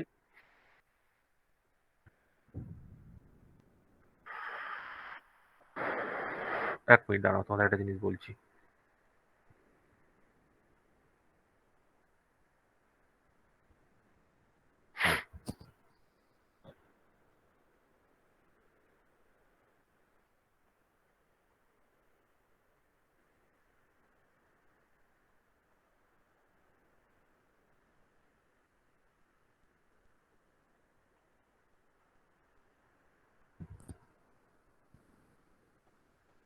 বলছি স্যার, বলো। D1টা যখন কন্ডাক্টিং তখন D2টা তো রিভার্স বায়াস, তাহলে ওর অ্যাক্রসের ডবল ম্যাগনিটিউড হবে না ভোল্টেজ? মানে V0/2 এর জায়গায় ডবল হবে না ওর অ্যাক্রস? এখানে আমরা V0/2 টাকে লিখবো, ডবল হবে না। ঠিক আছে, এটা অ্যাকচুয়ালি V0/2, আমরা যদি মার্কিং করি না, এটা হচ্ছে V0/2, এটা হচ্ছে V0/2। ঠিক আছে, ডবল হবে না। কারণ হচ্ছে এইখানে যে আউটপুট ভোল্টেজটা আমরা ড্র করেছি না, এই আউটপুট ভোল্টেজটা অ্যাকচুয়ালি V0/2 ই ড্র করেছি। দিস ইজ V0/2, এই আউটপুট ভোল্টেজটা আমাদের কাছে V0/2 আছে। কারণ এখানে দেখো আউটপুটে কেবলমাত্র V0/2 ভোল্টেজটাই অ্যাভেলেবেল আছে। ঠিক আছে, আউটপুটে যে ভোল্টেজটা অ্যাভেলেবেল আছে অ্যাট এনি কন্ডিশন, তুমি V0/2 টাকেই পাবে। ঠিক আছে, V0টা পাবে না। তার কারণ হচ্ছে কি? কারণ হচ্ছে এটা হচ্ছে একটা সেন্টার ট্যাপ ট্রান্সফরমার, সেন্টার ট্যাপিংটাকে আমরা কাজে লাগাচ্ছি, মানে শুধু এইটুকু ভোল্টেজটাকে আমি এখানে পাবো। ঠিক আছে, এটা কিন্তু আগের ওয়েভ ফর্মটার মতো নয়, মানে ব্রিজ রেকটিফায়ারের মতো এরকম ডায়োডের ওয়েভ ফর্ম। ব্রিজ রেকটিফায়ারটা আমি ড্র করে দেখাচ্ছি, ব্রিজ রেকটিফায়ারটার সঙ্গে এটাই ফারাক হবে, আর কোনো ফারাক নেই। যদি আমাকে এই ম্যাগনিটিউডটা বার করতে বলে, এই ম্যাগনিটিউডটা V0/2 এর সাথে সমান হবে। ঠিক আছে, আচ্ছা স্যার, ওই ওয়েব ফর্ম গুলো উল্টো দিকে আঁকবো না এরকম সোজা সোজাই আঁকবো? কোনটা বলো? মানে এই যে আপনি মানে ডিরেকশনটা যে পজিটিভে দেখিয়েছেন, হুম, ওটা আগের বারে ঠিক করেছিলাম নেগেটিভে, মানে তলার দিকটা এঁকেছিলাম। তলার দিকটা এঁকেছিলাম। হুম। আচ্ছা, আমি একবার দাঁড়াও, ওটাই আমি বলছি। 1 মিনিট দাঁড়াও, ওয়েট করছি, ওই জন্য বললাম না 1 মিনিট ওয়েট করো। হুম। এখানে অ্যাকচুয়ালি দাঁড়াও, আমি 1 মিনিট বলে দিচ্ছি।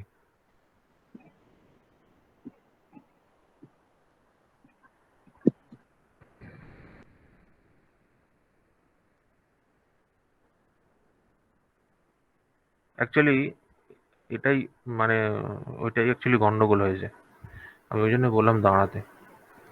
দেখো এখানে একটা ব্যাপার আছে, যতক্ষণ, এটা তো বুঝতে পেরেছো যে যতক্ষণ পর্যন্ত ফরওয়ার্ড বায়াস থাকবে ততক্ষণ কন্ডাক্টিং, মানে ডায়োডের অ্যাক্রসে কোনো ভোল্টেজ ড্রপ থাকবে না। তো এইখানে আমি প্রথমে দেখেছিলাম যে ফর কেস 0 to π এর জন্য ডায়োড D1টা কন্ডাক্টিং, ওই জন্য ডায়োড D1 এর মধ্যে কোনো ভোল্টেজ, আমি কোনো লাইন শো করিনি। কিন্তু এখানে একটা গন্ডগোল আমি করে দিয়েছিলাম এখানে তাড়াহুড়োতে, ওই জন্য বললাম একটু ওয়েট করতে। সেটা হচ্ছে রিভার্স বায়াস কন্ডিশনে ডায়োডের অ্যাক্রসে যে ভোল্টেজটা থাকে, সেটা তোমরা আগের বার হয়তো প্লট করে তোমাদেরকে দেখিয়েছিলাম, সেটা দেখবে উল্টো ভোল্টেজ থাকে। ঠিক আছে, উল্টো ভোল্টেজ মানে নেগেটিভ পোলারিটি থাকে।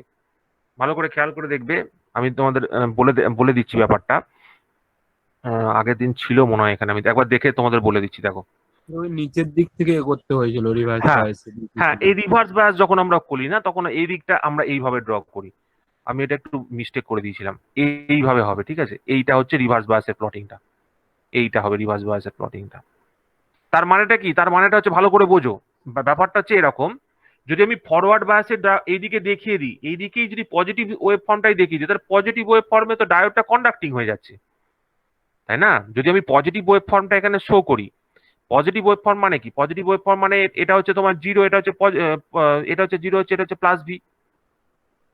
এই ভোল্টেজটা যদি আমি ডায়োডের অ্যাক্রসে অ্যাপ্লাই করি, তাহলে ডায়োডটা কি হয়ে যাবে? এদিকে ধরো এদিকে আমি অ্যানোড, এটা হচ্ছে ক্যাথোড, এদিকে আমি প্লাস, এদিকে যদি মাইনাস অ্যাপ্লাই করে দিই, যদি এই পোলারিটি, তাহলে ফরওয়ার্ড বায়াস হয়ে যাবে, তাহলে ডায়োডটা কন্ডাক্টিং হয়ে যাচ্ছে।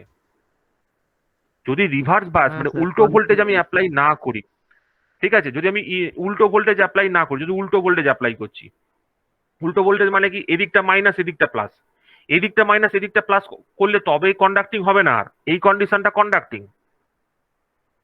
এই কন্ডিশনটা নন কন্ডাক্টিং। ঠিক আছে, আমি ওই জন্য বললাম একটু ওয়েট করো, ওই দাঁড়াতে বললাম না একটু, আমি ওটাই ভেবে দেখছিলাম কি গন্ডগোল করছি।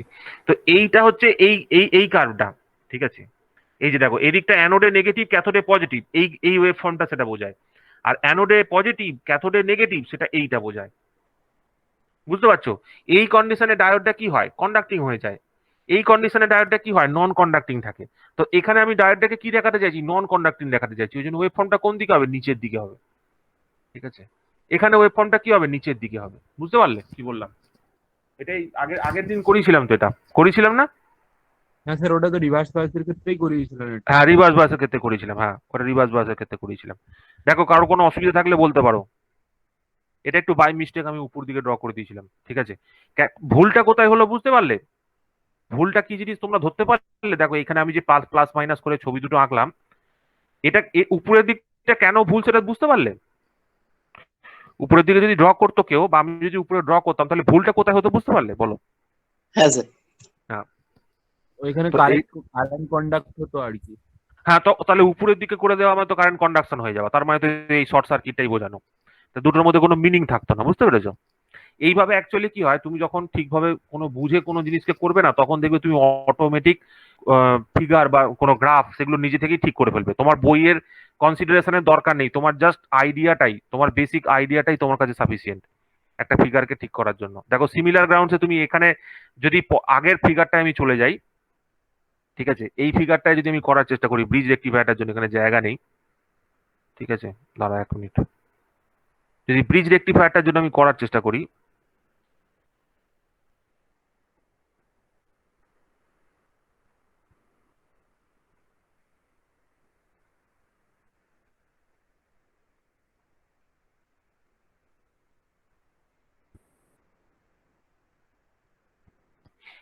এইটা এতটা ডিটেলে করানোর আমার একটা কারণ আছে। এটা এতটা ডিটেলে করানোর কারণটা হচ্ছে, এখান থেকে তুমি বুঝতে পারবে রেক্টিফায়ার টাইপ ইনস্ট্রুমেন্ট। কি বললাম, কি বুঝতে পারবে? এই আইডিয়াটা থাকলে তুমি ইনস্ট্রুমেন্টেশনের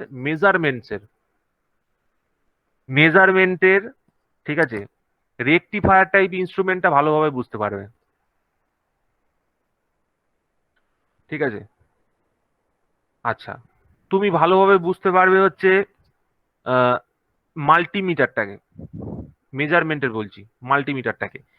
এই সার্কিটটা বুঝতে পারলে তুমি ওই যেরকম ভাবে প্রথমে বললাম, AC two DC converter, chopper, ঠিক আছে, এই রেকটিফায়ার, চপার, সাইক্লো কনভার্টার, দেন এগুলো বুঝতে পারবে। ওই জন্য এটা এতটা ডিটেলে আমি তোমাদেরকে করাচ্ছি।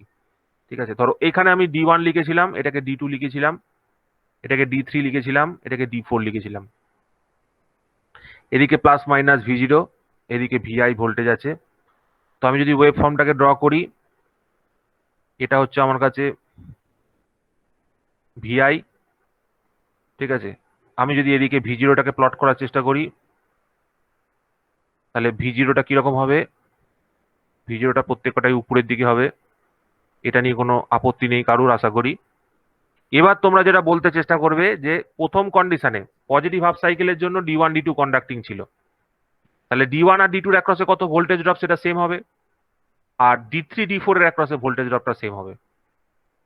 তো তোমরা সবাই জানো যে পজিটিভ হাফ সাইকেল মানে যে হাফ সাইকেলের জন্য ডায়োডটা কন্ডাক্টিং থাকবে, ঠিক আছে, যে হাফ সাইকেলের জন্য ডায়োডটা কন্ডাক্টিং থাকবে, সেখানে আমি কি প্লট করছিলাম, কন্ডাক্টিং কন্ডিশনটা কি প্লট করছিলাম, স্ট্রেট লাইন দিয়ে দেখাচ্ছিলাম না?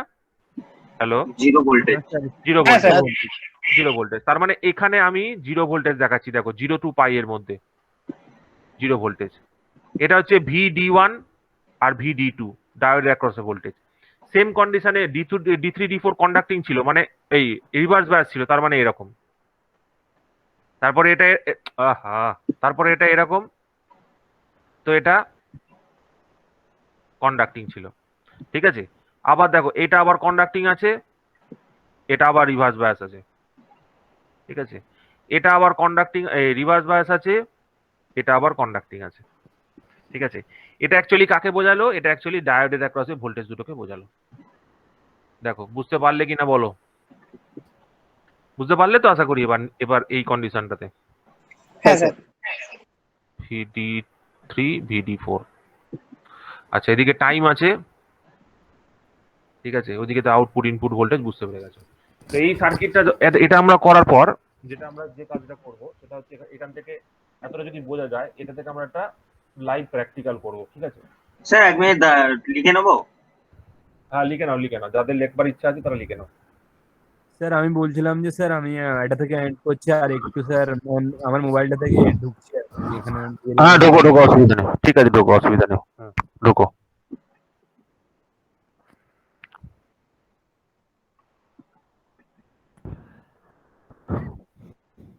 কোথা থেকে দেখাবো, প্রথম থেকে দেখাবো না এখান থেকেই থাকবে? এইখানটা একবার থাক স্যার। ঠিক আছে।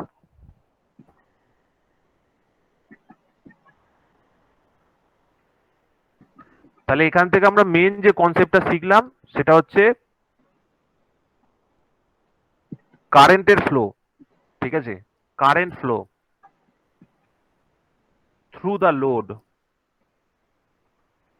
লোড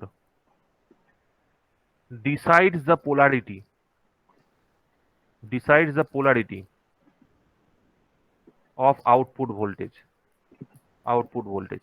এটা তো খুবই সিম্পল সেন্টেন্স, কিন্তু সিম্পল সেন্টেন্সটাই আমাদেরকে একটা রেকটিফায়ার বোঝালো, একটা ইনভার্টার বোঝাবে, একটা সাইক্লো কনভার্টার বোঝাবে, ঠিক আছে, একটা চপার বোঝাবে। জাস্ট এই আইডিয়াটা কারেন্টের ফ্লো, যেভাবে সার্কিটটা আমি ভেঙে ডিটেলে করে দেখালাম, এই আন্ডারস্ট্যান্ডিংটাই আমি তোমাদেরকে যখন তোমরা যদি কেউ পাওয়ার ইলেকট্রনিক্স পড়তে চাও তোমাদেরকে আমি পড়াবো, ঠিক আছে? তো সেখানে আমি দেখবে চপার পড়াবো, ইনভার্টার পড়াবো, তারপরে সাইক্লো কনভার্টার পড়াবো, সব সেম কনসেপ্ট, জাস্ট সার্কিট ডায়াগ্রামটা তোমরা যে কনসেপ্টে ড্র করলে সেই আইডিয়াটা থেকে, মানে তোমরা এরমও করতে পারবে, তোমার জাস্ট ইনপুটটা কি আছে আর আউটপুটটা কি আছে সেটা দেখে সার্কিটটাকে ড্র করতে পারবে। ইনপুট আর আউটপুটটা দেখে, কোথায় গেল রাহুলকে আরেকবার সাইন ইন করতে বল। স্যার আছি তো। ও না, অরণ্য এবার জয়েন করে দিও, ঠিক আছে, হয়ে গেছে, হ্যাঁ হয়ে গেছে। তো কিভাবে এইগুলোকে আমরা ড্র করতে পারবো, ঠিক আছে? এই current flow through the load decide the polarity of the output voltage, এই পয়েন্টটা কিন্তু খুব ইম্পর্টেন্ট। এইটা হচ্ছে মাদার পয়েন্ট, ঠিক আছে? এইটা জানলে তোমরা কি করতে পারবে, তোমাকে যে বাক্সটা দেওয়া থাকবে, বাক্সর ভেতরে কি হবে, চপার, তোমাকে যদি কেউ বলে চপার বানাতে, তুমি চপার বানাতে পারবে। জাস্ট দিস সিম্পল আইডিয়া, ঠিক আছে? এই স্টেটমেন্টটা হচ্ছে খুব গুরুত্বপূর্ণ স্টেটমেন্ট, এটা হচ্ছে আমার আন্ডারস্ট্যান্ডিং, ঠিক আছে? এটা কোনো বইতে হয়তো এই স্টেটমেন্টটা তোমরা পাবে না, ঠিক আছে? এই আইডিয়াটা তোমার থাকলে তোমরা যে কোনো ওয়েব ফর্ম, যে কোনো ওয়েব শেপ ড্র করতে পারবে, এবং কোনো ওয়েব শেপ ড্র করাতে তোমাদের কিন্তু কোনো ভয় লাগবে না। অ্যাকচুয়ালি ছেলেদের প্রবলেম কি হয়, একটা ওয়েব শেপ ড্র করতে গিয়ে তারা যেহেতু কনসেপ্টটা তাদের ক্লিয়ার থাকে না, ওই জন্য ওরা কিন্তু বুঝতে পারে না যে অ্যাকচুয়ালি আমি কোনটাকে ড্র করছি, কেন ড্র করব, কতটা ড্র করব, ঠিক আছে? তো সেটা দেখবে খুব একটা ইস্যু হবে না। আর একটা ব্যাপার, ধরো এতটা ডিটেলে করলে তোমাদের কোনোদিন কোনো কনসেপ্টেও আটকাবে না। আরেকটা জিনিস তোমাদের বলে দিই, যদি তোমাদের কারেন্টটা বলতো তাহলে কারেন্টটা আমরা এইভাবে দেখাতাম, এটা হচ্ছে কারেন্টের ওয়েভ ফর্মটা, ঠিক আছে? দিস ইজ কারেন্ট, ঠিক আছে? This is current.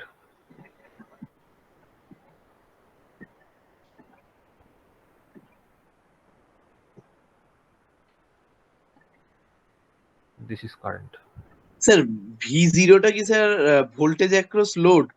Voltage across load, দেখো এইটা, আর এইটা হচ্ছে I0, that is V0 by R, ঠিক আছে? This is V0, this is হচ্ছে R, দিস ইজ হচ্ছে I0, ঠিক আছে?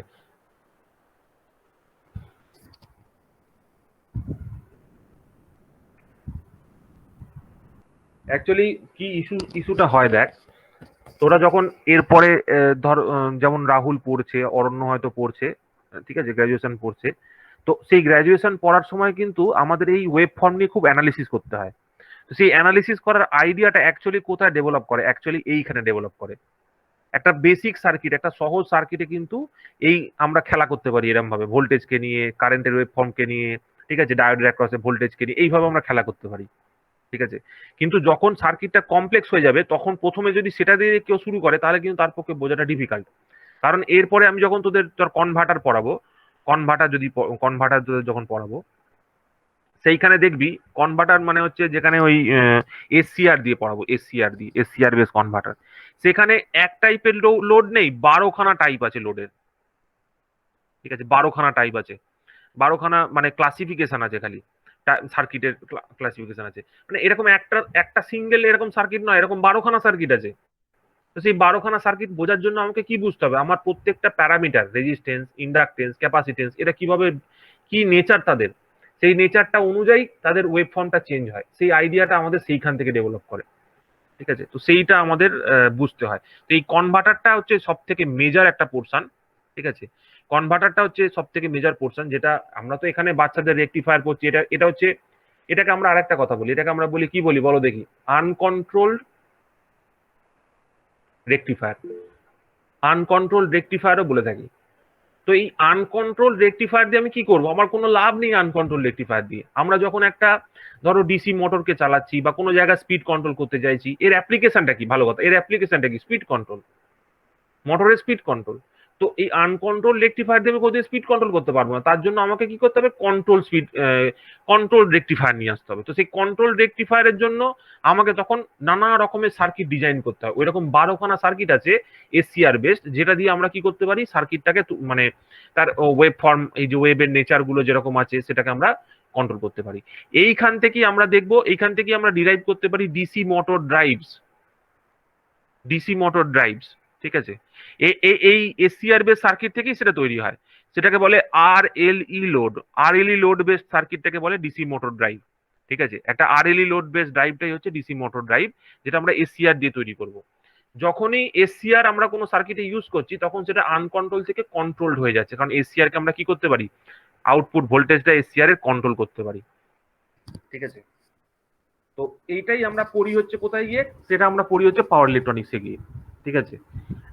ইলেকট্রনিক্সে শুধুমাত্র সিগন্যালের বেসিসে আমরা শুধু এইটুকু পড়ে এটাকে ছেড়ে দিই, এখানেই আমাদের স্টপ হয়ে যায়, ঠিক আছে। রেকটিফায়ার পোর্শনটা আমাদের এখানেই স্টপ হয়ে যায়। স্যার এখানে স্যার ডায়োডের ক্ষেত্রে যে ড্যাশ লাইনটা বললেন ওটা হচ্ছে যে কন্ডাক্টিং, তাই তো?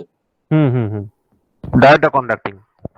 ডায়োডটা দেখো, আমি প্রথমে এখানে বলেছিলাম না, যখন এই ডায়োডটা কখন কন্ডাক্টিং হচ্ছে, পজিটিভ হাফ সাইকেলের জন্য D1টা কন্ডাক্টিং হচ্ছে আর D2টা কন্ডাক্টিং হচ্ছে। তার মানে এখানে এটাকে আমরা ফ্ল্যাট লাইন দিয়ে দেখিয়েছি, এই যে ফ্ল্যাট লাইনটা আছে, এই ফ্ল্যাট লাইনটা দিয়ে।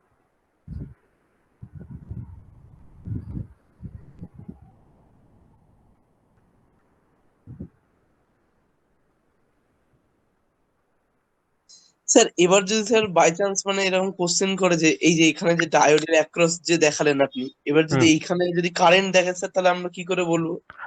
ডায়োডের অ্যাক্রসে কারেন্ট, হ্যাঁ হ্যাঁ।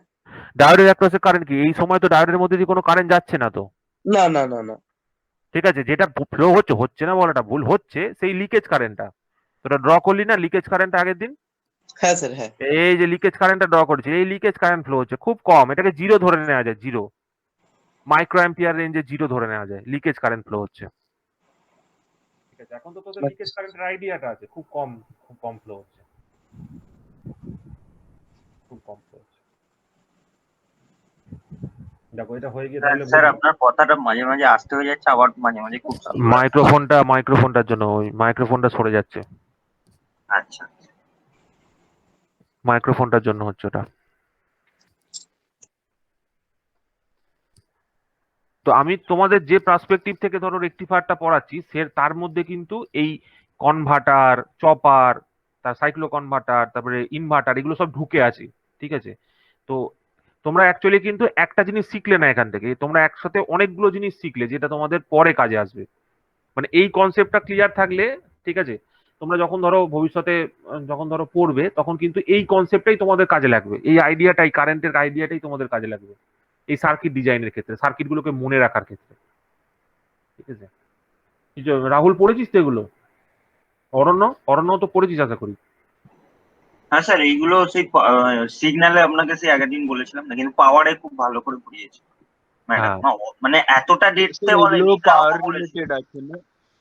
হ্যাঁ পাওয়ারের মধ্যে যে পাওয়ার ইলেকট্রনিক্সে যেরকম এখানে সাইন ওয়েভ গুলো দেখালেন সেরকম ইকুয়েশনটা সেম বাদে সব টাইপের। সেম।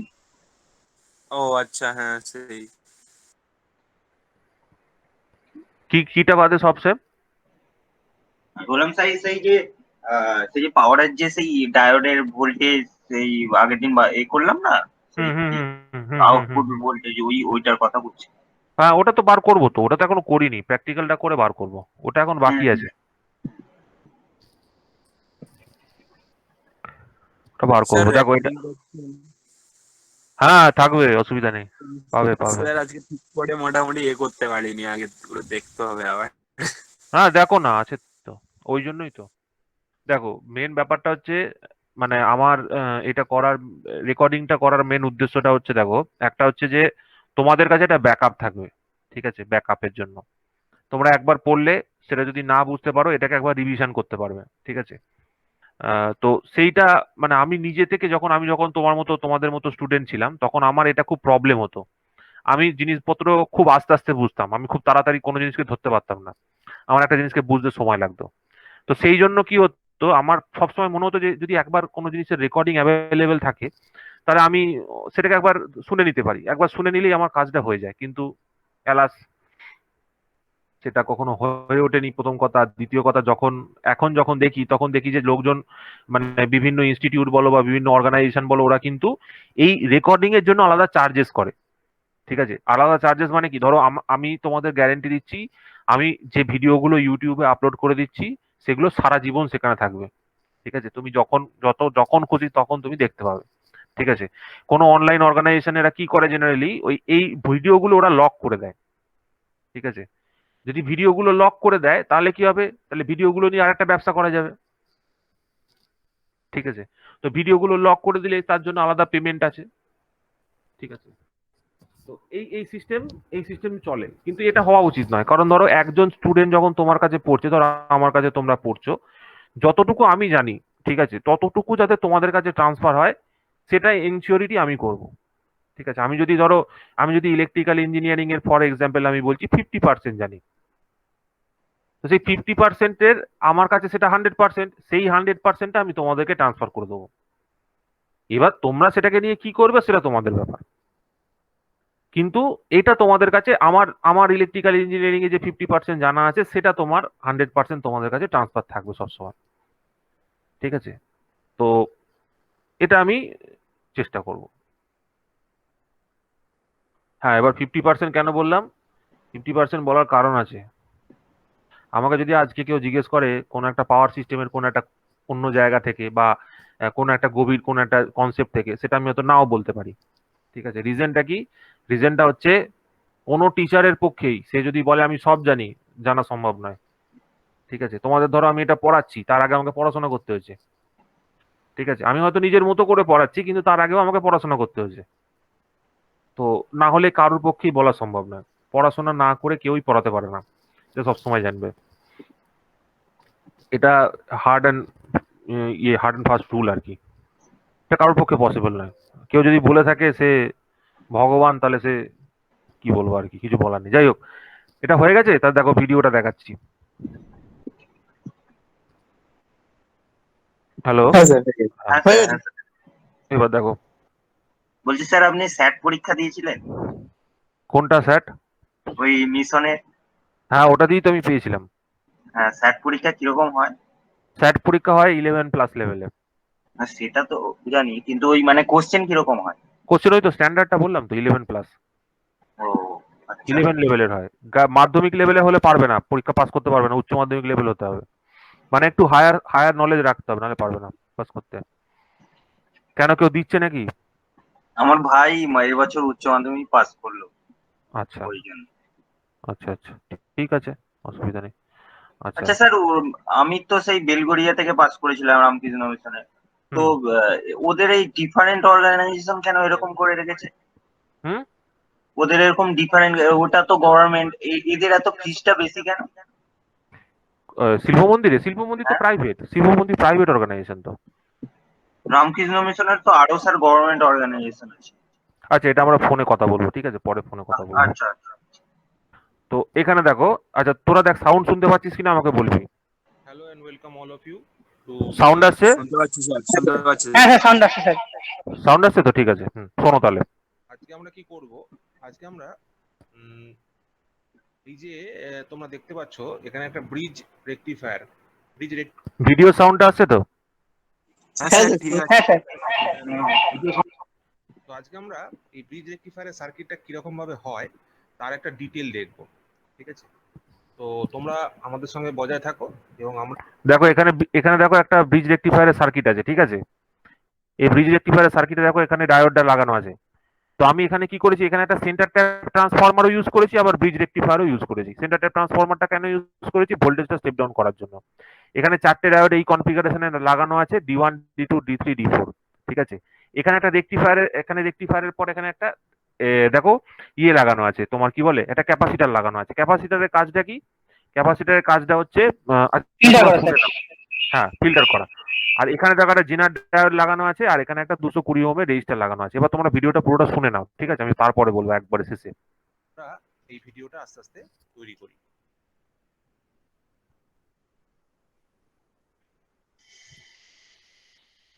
দেখো আমি একটা ইউনিট এখানে রেখেছি, তার মধ্যে আমরা স্যার সাউন্ডটা প্রচুর আসতে। সাউন্ডটা আসতে তো, সাউন্ডটা এর থেকে জোরে হবে না। স্যার এটা আউটপুট কত স্যার? 5 ভোল্টের? এটা দুটো আউটপুট আছে, একটা 10 ভোল্টের আউটপুট আছে, একটা 12 ভোল্টের আউটপুট আছে, ঠিক আছে। একটা 10 ভোল্ট, স্যার একটা এটা কি 12 ভোল্ট। আপনারই স্যার? এটা আমারই। এটা তো আমিই করছি, দেখতে পাচ্ছি না? না স্যার, আমি তো জাস্ট ভিডিও নই। ঠিক না, আছে। অন্য ভিডিও না, এটা আমারই। যেখানে শুনতে পারবি না সেখানটা আমি বলে দেবো, অসুবিধা নেই। এখানে দেখ, প্রথমে খুলে নেওয়া হচ্ছে। স্যার আপনি মুখে বলে দিন, তাহলে দুটো কাজ একসঙ্গে হয়ে যাবে। শুনতে থাক, অসুবিধা নেই। যেখানটা নতুন হবে বলে দেবো শোনা সেখানটা। যাচ্ছে না এখন, ফার্স্টে শোনা ফার্স্টে যাচ্ছে সাউন্ডটা না। ভালো ছিল। আস্তে আস্তে জোরে হয়ে যাবে সাউন্ডটা, চিন্তা নেই।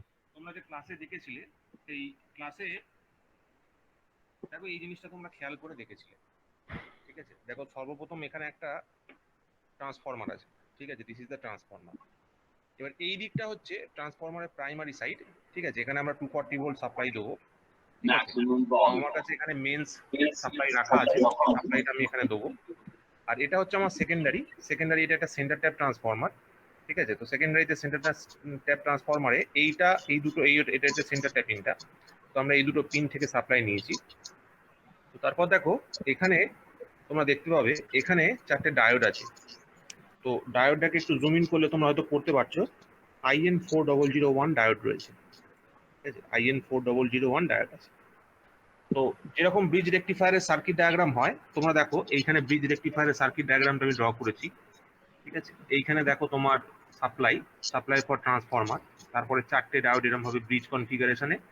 আর সেই ব্রিজ কনফিগারেশনের পর সেখানে একটা আমরা 25 ভোল্টের 100 মাইক্রোফ্যারাডের ক্যাপাসিটার লাগিয়েছি, যাতে করে রিপলটাকে দূর করা যায়। তো এখানে দেখো, এখানেও আমরা সেই মেন সার্কিট ডায়াগ্রাম যেটা রয়েছে, এটা হচ্ছে আমাদের সেই ক্যাপাসিটারটা, তোমরা হয়তো দেখতে পাচ্ছ, ঠিক আছে। এটা হচ্ছে সেই ক্যাপাসিটারটা। তো এখানে একটা এলইডি ইন্ডিকেটর লাগানো আছে। এলইডি ইন্ডিকেটরটা জেনারেলি এখানে ক্যাপাসিটারটা চার্জিং কন্ডিশনে আছে কি নেই সেটা দেখানোর জন্য। আর এখানে একটা 220 ওহমের রেজিস্টার লাগানো আছে, এখানে তোমরা দেখতে পাচ্ছ। যেখানে একটা জেনার ডায়োড লাগানো আছে, আর একটা 220 ভোল্টের 220 ওহমের রেজিস্টার আছে। তো বেসিক্যালি আমি জেনার ডায়োডটাকেও এখানে ব্যবহার করেছি। দেখো তোমরা এখানে দেখতে পাবে, এটা হচ্ছে সেই জেনার ডায়োডটা, ঠিক আছে।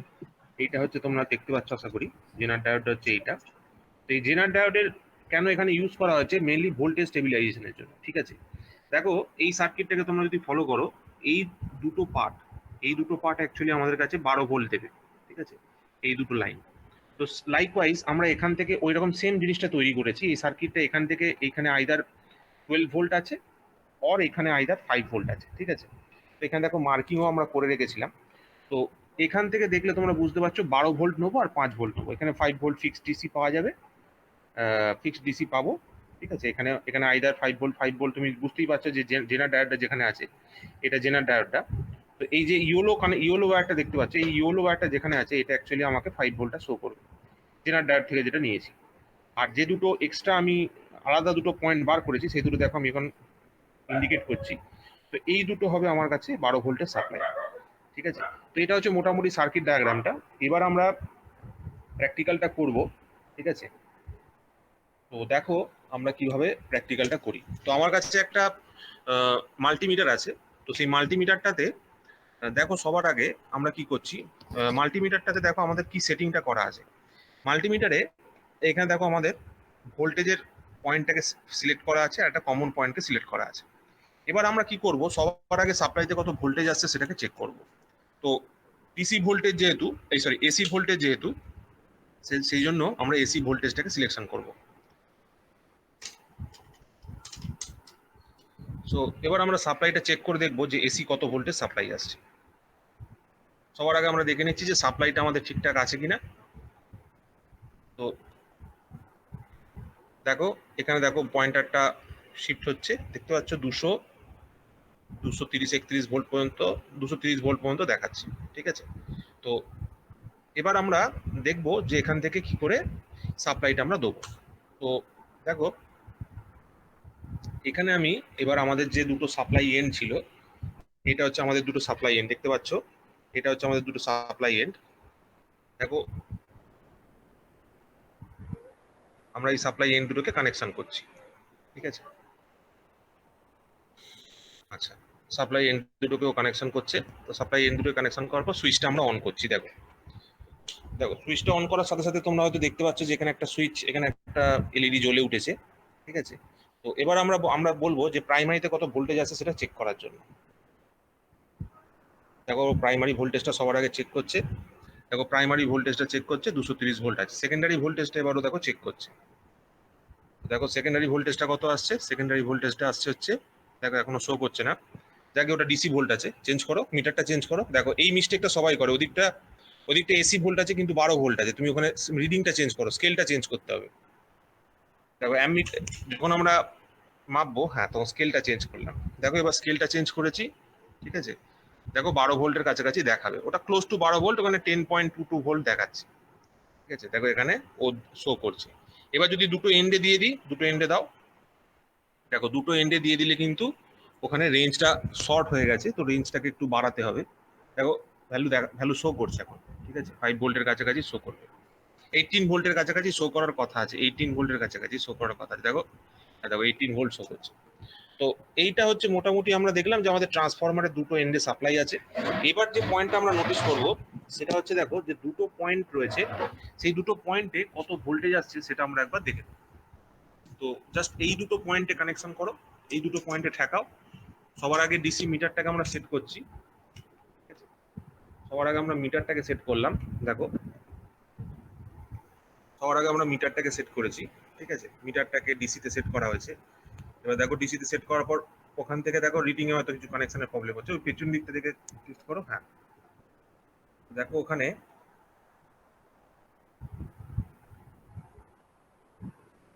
ভোল্টেজটা দেখানোর কথা আছে। আচ্ছা একবার হোল্ড করো, আমি দেখাচ্ছি। এখানে একবার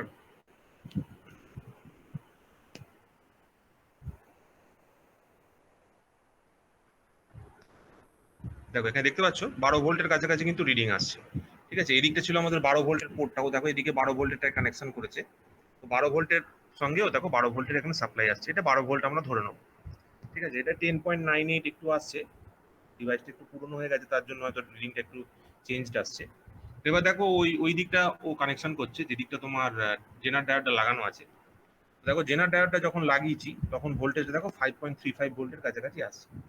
তো অ্যাজ এটা একটু পুরনো, তো ডিভাইসটা যেহেতু একটু পুরনো রয়েছে, তো যার জন্য একটু রিডিংটা চেঞ্জ আসছে। তোমরা বুঝতে পারছো মোটামুটি 5.35 ভোল্ট যেটা আসছে, সেই 5.35 ভোল্টে কিন্তু আমাদের যে রিডিংটা আছে সেই রিডিংটা কিন্তু ফিক্সড হয়ে আছে। দেখো এই দিকটা যখন ঠেকাচ্ছে তখন দেখো প্যারালালি বুঝতে পারছো এখানে 12 ভোল্টের কাছাকাছি সাপ্লাই রয়েছে। আর যখন ওই দিকটা আমরা টাচ করছি, ওই দিকটা টাচ করো, দেখো ওই দিকটা টাচ করার সাথে সাথে ওই দিকের যে পোর্টটা রয়েছে, হ্যাঁ দেখো 5.35 ভোল্ট আসছে। দেখো ওই দিকটা কিরকম ফিক্সড ভোল্টেজ আসছে। তো এটাই হচ্ছে জেনার ডায়োড ব্যবহার করার একটা সুবিধা। জেনার ডায়োডের জন্য কি আছে, ভোল্টেজটা না ফিক্সড আসে, ঠিক আছে। 5.35 ভোল্টে দেখো ফিক্সড আসছে। এখানেও দেখো 10.94 একটু ভ্যারিয়েশন যদিও ভোল্টেজে দেখা যাচ্ছে, কিন্তু ওখানে দেখো কোনো ভ্যারিয়েশন নেই, যদিও এটা ওই 11 ভোল্টের কাছাকাছি আসছে। তো আশা করি বুঝতে পারলে।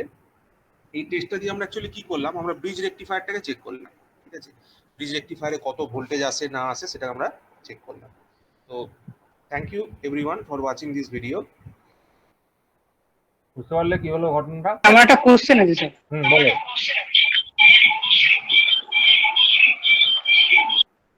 বলো কোশ্চেনটা বলো।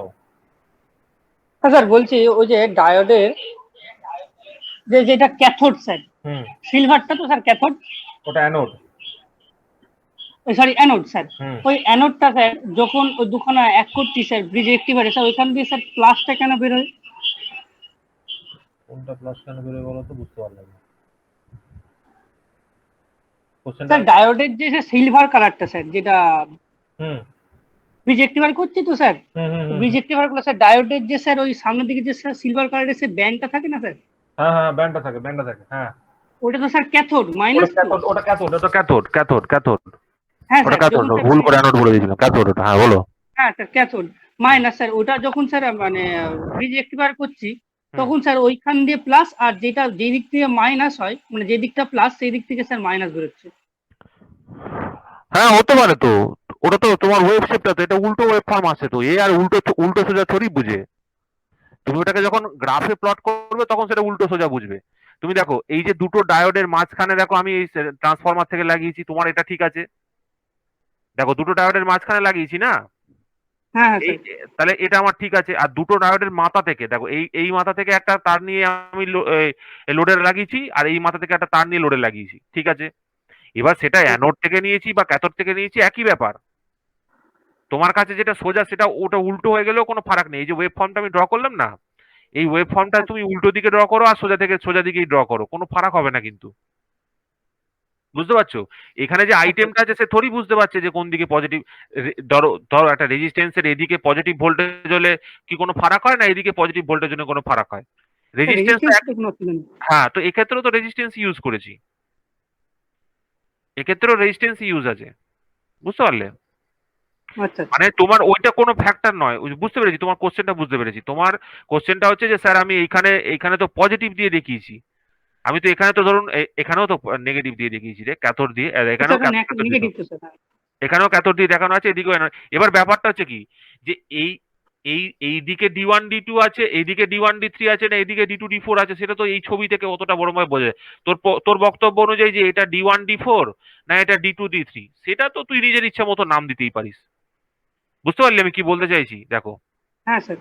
স্যার হ্যাঁ, ব্রিজ রেক্টিফায়ার করলে স্যার ডায়োডের তো মাঝখানে দিতে হয়। মাঝখানে সাপ্লাই দিতে হয়, এই তো মাঝখানে সাপ্লাই দিয়েছি। হ্যাঁ স্যার, মাঝখানে সাপ্লাই দিলে আমার স্যার কোশ্চেনটা হচ্ছে স্যার, যে দিকটা স্যার সিলভার হুম, ওই দিকটা তো স্যার নেগেটিভ, কিন্তু স্যার ব্রিজ রেক্টিফায়ার করার পর ওইখান দিয়ে এই স্যার তো পজিটিভ ক্যাথোড, আসছে। এই তো ক্যাথোড, এই ক্যাথোড থেকে তো হ্যাঁ নিলাম সাপ্লাই, এটা ক্যাথোড না, এটা নেগেটিভ তো, হ্যাঁ স্যার। হ্যাঁ হ্যাঁ এখান থেকে তো সাপ্লাইটা নিচ্ছি তো, এখান থেকেই তো দেখাচ্ছি, এদিকটা অ্যানোড এদিকটা ক্যাথোড, মাইনাস থেকে প্লাসেই তো কারেন্টটা যায়, প্লাস থেকে মাইনাসের দিকেই তো কারেন্টটা যাচ্ছে, এই দিক থেকেই তো কারেন্টটা যাচ্ছে, অ্যানোড থেকে ক্যাথোডের দিকেই তো কারেন্টের ফ্লোটা হয়। হ্যাঁ স্যার। তুই যদি এখানে ছবিটা দেখিস, কারেন্টের ফ্লোটা কোন দিক থেকে কোন দিকে হচ্ছে, ডায়োডের এদিক থেকে এদিকে হচ্ছে না? স্যার ফরওয়ার্ড বাইস তাই তো? হ্যাঁ, ফরওয়ার্ড বাস এদিক থেকে এদিকে হচ্ছে, সেটাই দেখানো আছে এখানে, বুঝতে পেরেছিস? তোর প্রশ্নটা হচ্ছে যে ক্যাথোড দিয়ে আমি কেন নিচ্ছি, ক্যাথোড দিয়ে তো নেবোই, কারণ অ্যানোড থেকে ক্যাথোডের দিকেই তো কারেন্টের ফ্লোটা হচ্ছে, হ্যাঁ কারেন্টের ফ্লোটাকে যদি আমাকে দেখতে হতো তাহলে দেখতে হবে অ্যানোড থেকে ক্যাথোডের দিকে, তাই না? ঠিক আছে, আর কারোর কোনো কোশ্চেন আছে? দেখো স্যার ওই পোটেনসিওমিটার না ওটা কি লাগিয়েছেন ওটা? এই পটটা অ্যাকচুয়ালি লাগিয়েছি এখানে ভোল্টেজটা ভ্যারি করানোর জন্য, কিন্তু পটটা খারাপ হয়ে গেছে, পটটা কেটে গেছে বলে এই যে ইয়েটা আছে জ্বলছে, ঠিক আছে, এই যে তোর কি বলে, এই যে এলইডিটা আছে সেটা জ্বলছে। অ্যাকচুয়ালি এই এলইডিটা হচ্ছে ইন্ডিকেটরটা, এই এলইডিটা হচ্ছে এখানে, এটা কেটে গেছে বলে এটা জ্বলছে। এখানে হচ্ছে এরকম সেট আপ করা আছে যে এটা যদি মানে লোতে থাকে, লো কানেকশন, ঠিক আছে, লোতে থাকলে এটা জ্বলবে, আর এটা যদি হাই করে দিই তাহলে এটা জ্বলবে। এই লো হাই এর মাধ্যমে কি হচ্ছে, এই লো হাই এর মাধ্যমে আমি এইখানে ভোল্টেজটা ভ্যারি করতে পারি একটু, এই যে ভোল্টেজটা আছে না এইখানে, সরি এটা নয়, এদিকেরটা, এদিকটা তো ডায়োড ইয়ে থেকে যাচ্ছে, এদিকটা দেখ জেনার থেকে যাচ্ছে 5 ভোল্টটা, এদিকটা ভ্যারি করতে পারি, এদিকটা।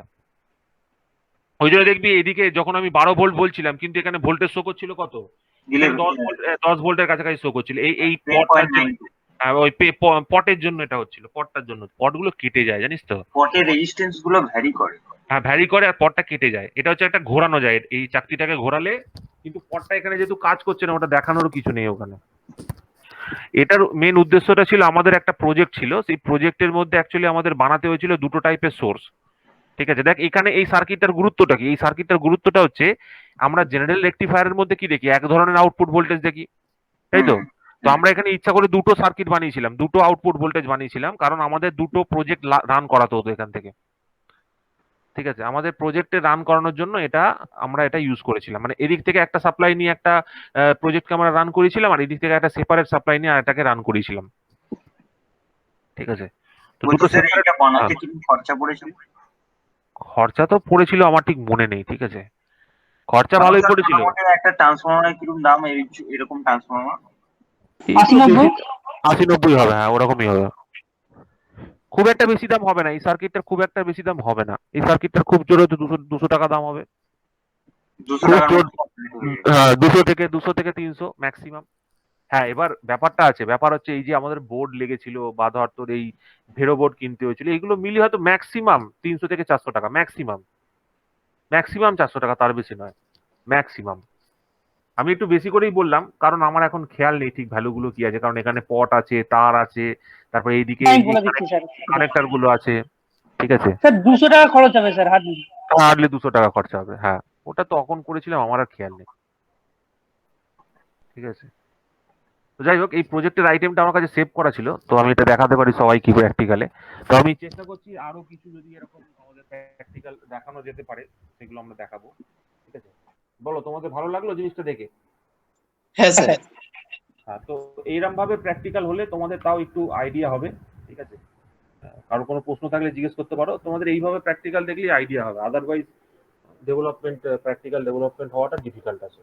ঠিক আছে, প্র্যাকটিক্যাল ডেভেলপমেন্ট হওয়াটা ডিফিকাল্ট আছে, একটু এই ধরনের প্র্যাকটিক্যাল দেখবে তাহলে সুবিধা হবে। স্যার বলছি আপনি কত অবধি করাবেন? হয়ে গেছে কমপ্লিট। আচ্ছা ঠিক আছে, হয়ে গেছে কমপ্লিট। আর একটা জিনিস করানোর ছিল ছোট্ট। ঠিক আছে, সেটা হচ্ছে যে তোমাদের আগে থেকে আমি করানো আছে।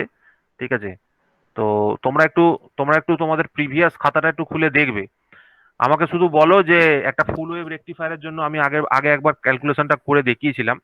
ঠিক আছে, অ্যাভারেজ ভ্যালুটা কি আসে? ভি অ্যাভারেজের ভ্যালু আছে হচ্ছে 2 ভিএম বাই পাই, তাই তো? আর ভি আরএমএস এর ভ্যালু আছে VM by two VM by root two. Root ঠিক আছে, টু রুট টু, তাই না? তাহলে ফর্ম ফ্যাক্টর কি হয়? আরএমএস বাই অ্যাভারেজ, তাই তো? তাহলে আরএমএস বাই অ্যাভারেজ করলে VM by root two divided by 2 VM by pi. ঠিক আছে, তার মানে কত হচ্ছে? Pi by 2 root two. এটাই মনে দেখো 1.11 হবে। ঠিক আছে, পাই বাই 2 রুট টু করে দেখো, এটা 1.11 হবে। ঠিক আছে, তো এইটা হচ্ছে কি আমাদের কাছে কি, এটা হচ্ছে আমাদের কাছে ফর্ম ফ্যাক্টরের ভ্যালু। ঠিক আছে, আর আমরা আগের দিন একটা দেখেছিলাম রেকটিফায়ার এফিসিয়েন্সি। ঠিক আছে, রেকটিফায়ার এফিসিয়েন্সি। তো সেই রেকটিফায়ার এফিসিয়েন্সিটা কি করেছিলাম? এফিসিয়েন্সিকে কি বলেছিলাম? Output power by input power, তাই না? Output power by input power এইভাবে ডিফাইন করেছিলাম। তো ডিসি আউটপুট, বাই এসি। হ্যাঁ ডিসি বাই এসি, তো এক্ষেত্রেও সেই ডিসি বাই এসি হবে, কারণ output power by input power. তো DC by AC, PDC by PAC. তো পিডিসি কে আমরা যখন রিপ্রেজেন্ট করেছিলাম, ঠিক আছে, পিডিসি কে যখন রিপ্রেজেন্ট করেছিলাম তখন কি করেছিলাম? তখন আমি বলেছিলাম যে হ্যাঁ আইডিসি স্কোয়ার ইন্টু আরএল। ঠিক আছে, আইডিসি স্কোয়ার মানে কি? আইডিসি কারেন্ট, করেছিল। না আইডিসি স্কোয়ার ইন্টু আরএল করেছিলাম, ঠিক করে দেখ। স্যার আপনি ভি স্কোয়ার বাই আর করেছেন, এটা করলেও হ্যাঁ, হবে? ভি স্কোয়ার বাই আর করলে সোজা হয়ে হ্যাঁ যাবে। হ্যাঁ ভি স্কোয়ার বাই আর, তাই করি, একই প্যাটার্নে রাখি, ছেড়ে দে, অসুবিধা নেই। একই প্যাটার্নে, ওইটা এটাও যা ওটাও তাই, ঠিক আছে, ওই একই ব্যাপার, সবাই রাম। আর ওই যাই হোক, ভিডিসি স্কোয়ার বাই আরএল। ঠিক আছে, কেন ভিডিসি বলছি তার একটা কারণ আছে। আর এখানে যখন আমি করেছিলাম তখন আমি কি করেছিলাম? তখন আমি ভিএসি স্কোয়ার করেছিলাম, তাই তো? কিন্তু এসি স্কোয়ারের জন্য আরেকটা জিনিস আমি অ্যাড করেছিলাম, সেটা হচ্ছে ডায়োডের forward bias resistance plus RL, তাই না? এরকম একটা লিখেছিলাম। তো এখানে তুই যদি ভিডিসির ভ্যালুটা বসাস, হোয়াট ইজ ভিডিসি? ভিডিসি মানে অ্যাভারেজ ভ্যালু। অ্যাভারেজ ভ্যালু কত বেরিয়েছে? 2 ভিএম বাই পাই। তো আমি এখানে কত লিখবো? 2 ভিএম বাই পাই এর হোল স্কোয়ার। ঠিক আছে, ডিভাইডেড বাই আরএল লিখবো। আর উপরে আরএফ বাই আরএল চলে গেছে, উপরে আরএফ প্লাস আরএল চলে গেছে, নিচে কত পড়ে আছে? ভিএসি। ভিএসি মানে কাকে বুঝি? আরএমএস কে বুঝি। ভিএসি মানে কোন কোয়ান্টিটি? এসি কোয়ান্টিটি মানে কোনটাকে বুঝি? আরএমএস কোয়ান্টিটিকে বুঝি। তাহলে VM by root two whole square হবে। ঠিক আছে, তো এখানে তুমি দেখো এখানে কি চলে এলো? এখানে চলে এলো দেখো ভিএম স্কোয়ার কেটে যাচ্ছে 4 বাই পাই স্কোয়ার। আর নিচে কত আছে? নিচে আছে হাফ, হাফটা উপরে উঠে যাচ্ছে, তার মানে উপরে 2 চলে যাচ্ছে। ঠিক আছে, R F plus R L by R L. ঠিক আছে, এবার তোমরা জানো যে যেহেতু লোড রেজিস্ট্যান্সটা খুব বেশি হয়ে যায়, ঠিক আছে, তো এইখানে আমি এটা এটা লিখতে পারি। ঠিক আছে, এই 8/π² into R F by R L plus 1। এবার ঘটনাটা কি ঘটে, এইটা জিরোর কাছাকাছি হয়। ঠিক আছে, এই রেশিওটা ডায়োডের forward bias resistance load resistance থেকে অনেক কম হয়। ডায়োডের ফরওয়ার্ড বায়াস রেজিস্ট্যান্স আর এই রেজিস্ট্যান্সটা কম হয়। তো এখান থেকে আমি ডাইরেক্ট লিখতে পারি 8/π²। তো 8/π² করে দেখো কত হচ্ছে, 8/π² ইন্টু 1 আসছে। ঠিক আছে, ইন্টু 1 আসছে। তো এখান থেকে আমরা তোমরা যদি করে দেখো তাহলে দেখবে কত আসবে, 81.2%। তোমাদের আগের বার বলেছিলাম যে যেহেতু ওটা ছিল ফুল ওয়েভ রেকটিফায়ার, এটা এটা হচ্ছে ফুল ওয়েভ রেকটিফায়ার, আগেটা ছিল হাফ ওয়েভ রেকটিফায়ার। তো হাফ ওয়েভ রেকটিফায়ারের জন্য কত ছিল রেকটিফায়ার এফিসিয়েন্সি? 40.6। তাহলে হাফ ওয়েভ রেকটিফায়ারের জন্য হলে ফুল ওয়েভ রেকটিফায়ারকে জাস্ট গুণ করে দেবে। তোমরা এসএসসি পরীক্ষা 81.2%। তোমরা এসএসসি পরীক্ষা দিচ্ছ, তোমরা এটুকু জানলেই হবে, তোমাদের ওই ক্যালকুলেশনটা আপাতত না জানলেও চলবে। ঠিক আছে, তো এই হচ্ছে তোমার ফার্স্ট টপিক অফ ইন্টারেস্ট, তোমাদের যেটা জানার দরকার সেটা হচ্ছে রেকটিফায়ার এফিসিয়েন্সি। আচ্ছা স্যার, এখানে বলো, এখানে যে এভারেজ ভ্যালুটা 2 Vm/π আর আরএমএস ভ্যালুটা Vm/√2, এটা স্যার কত থেকে বলেন বলুন তো? এটা সেই সেম ফর্মুলা থেকে, এটা আমি করে দেখিয়েছি, একটা একটা ইকুয়েশনে দেখবে করানো আছে। সেই আমি বলেছিলাম যে অ্যাভারেজ ভ্যালু হচ্ছে V not average is equals to 1/t integration 1/t integration 0 to t ft dt। ঠিক আছে, এবার এই ইকুয়েশনটাতে তোমাকে পুট করতে হবে কোন ভ্যালুটা, এই ইকুয়েশনটাতে তোমাকে পুট করতে হবে এই ভ্যালুটা। ঠিক আছে, আউটপুট ভোল্টেজের ভ্যালুটা। তো এখানে 0 থেকে পাই পর্যন্ত হবে। ঠিক আছে, আর টাইম পিরিয়ডটা কত হবে, পাই হবে, তার মানে 1/π ইন্টিগ্রেশন 0 to পাই। এবার এটাকে তুমি লিখবে VM sine omega T D omega T, এটা ডেরিভেটিভ করে যা বেরোবে সেটা হবে এইটা। ঠিক আছে, আর তুমি যদি আরএমএস ভ্যালু বার করতে চাও ভি আরএমএস, তাহলে ভি আরএমএস কত হবে, √1/t ইন্টিগ্রেশন 0 to t, আর এখানে এফটি তার হোল স্কোয়ার ডিটি হবে, এফটি তার হোল স্কোয়ার ডিটি হবে। ঠিক আছে, এখানে টিটা কত হবে, টিটা তো তোমার আগের মতোই 1/π পর্যন্ত থাকবে, শুধুমাত্র এইটুকু নিয়ে তুমি কনসিডার করবে 0 to পাই। ঠিক আছে, ইন্টিগ্রেশন করে নাও এটাকে VM square sine square omega T, এটাকে তুমি ইন্টিগ্রেশন করে নাও, তাহলে দেখবে এই রেজাল্টটা চলে আসবে। এটা আগে একটা এতে করা আছে, তোমরা দেখে নেবে, Vm/√2 এখান থেকে চলে আসবে। এটা করলে আসবে ভি এভারেজের বা ভিআরএমএস এর যে ভ্যালুটা ওটা 0 to পাই, আবার একটা পাই টু 2 পাই হবে না? না, এখানে আর হবে না, কারণ এক্ষেত্রে দেখো ওয়েভ ফর্মটা এরপর থেকেই রিপিট করছে। এখানে একটা কমপ্লিট সাইকেল এখান থেকে এইটুকু। ঠিক আছে, তো আগের বারে কি কমপ্লিট সাইকেলটা কোনটায় কত থেকে কতটা, তুমি যদি হাফ ওয়েভ দেখো, হাফ ওয়েভের জন্য এখান থেকে এইখান পর্যন্ত, মানে এইটা ছিল কমপ্লিট সাইকেল। আমরা একটা সাইকেলকে কমপ্লিট কখন বলি, যেখান থেকে সেটা আবার রিপিট করতে শুরু করে, মানে এইখানে অ্যাকচুয়ালি ওয়েভ ফর্মটা হচ্ছে এরকম, এরকম গিয়ে এরকম, তারপর আবার এরকম গিয়ে আবার এরকম, আবার এরকম গিয়ে আবার এরকম, মানে এইটা হচ্ছে তার কমপ্লিট সাইকেল। কিন্তু যখন ফুল ওয়েভ দেখছো তখন ফুল ওয়েভের জন্য শুধু এইটুকুই হচ্ছে কমপ্লিট সাইকেল। এক্ষেত্রে ফুল ওয়েভের কমপ্লিট সাইকেল ছিল 2 পাই, এর ক্ষেত্রে ফুল ওয়েভের হাফ ওয়েভের কমপ্লিট সাইকেল ছিল 2 পাই, বাট ফুল ওয়েভের ক্ষেত্রে কমপ্লিট সাইকেল হচ্ছে পাই। ঠিক আছে, তো এই কাণ্ডটা করতে গিয়ে আগের দিন গন্ডগোলটা হয়েছিল, সেই প্রথম দিন যেদিনকে আমরা সেই ভুল ভ্যালু বেরিয়েছিল, এই গন্ডগোলটাই আগের দিন হয়েছিল, সেটা আমি কারেকশন করে আগের দিন করিয়েছি। তো এখান থেকে দেখবে ভিআরএম টু Vm/π আসছে, আর এখান থেকে ইন্টিগ্রেশন করে দেখবে Vm/√2 আসছে। তো এইটা হলো গিয়ে একটা গুরুত্বপূর্ণ ফ্যাক্টর। বলো, আর কারো কিছু বলার থাকলে বলো, নাহলে লাস্ট একটা টপিক বলে শেষ করে দেবো। এখানে কারো কোনো প্রশ্ন আছে? নতুন টপিক শুরু করবেন কি আবার আজকে? না না না, নতুন টপিক না, লাস্ট একটা জিনিস বলবো, সেটা হচ্ছে এর জন্যই বেসিক্যালি দরকার, সেটাকে আমরা বলি হচ্ছে রিপল ফ্যাক্টর। ঠিক আছে, ripple factor is basically the ratio of ripple factor. আরেকটা জিনিস এখানে যেটা গুরুত্বপূর্ণ, that is ripple factor. Ripple factor, ঠিক আছে, ripple factor is basically the ratio of IAC by IDC. এটা মানেটা কি, এটা মানেটা হচ্ছে ধরো একটা ওয়েভ ফর্মের মধ্যে কতটা এসি কোয়ান্টিটি আছে with respect to the DC quantity is called as the ripple factor. মানে ধরো এটা হচ্ছে একটা, ঠিক আছে, এটা হচ্ছে ধরো একটা এসি ভ্যালু, ঠিক আছে, এটা একটা পালসেটেড এসি ভ্যালু। এবার তুমি যখন এটাকে চেঞ্জ করছো তখন কিরকম হচ্ছে, এরকম হয়ে যাচ্ছে, তাই না?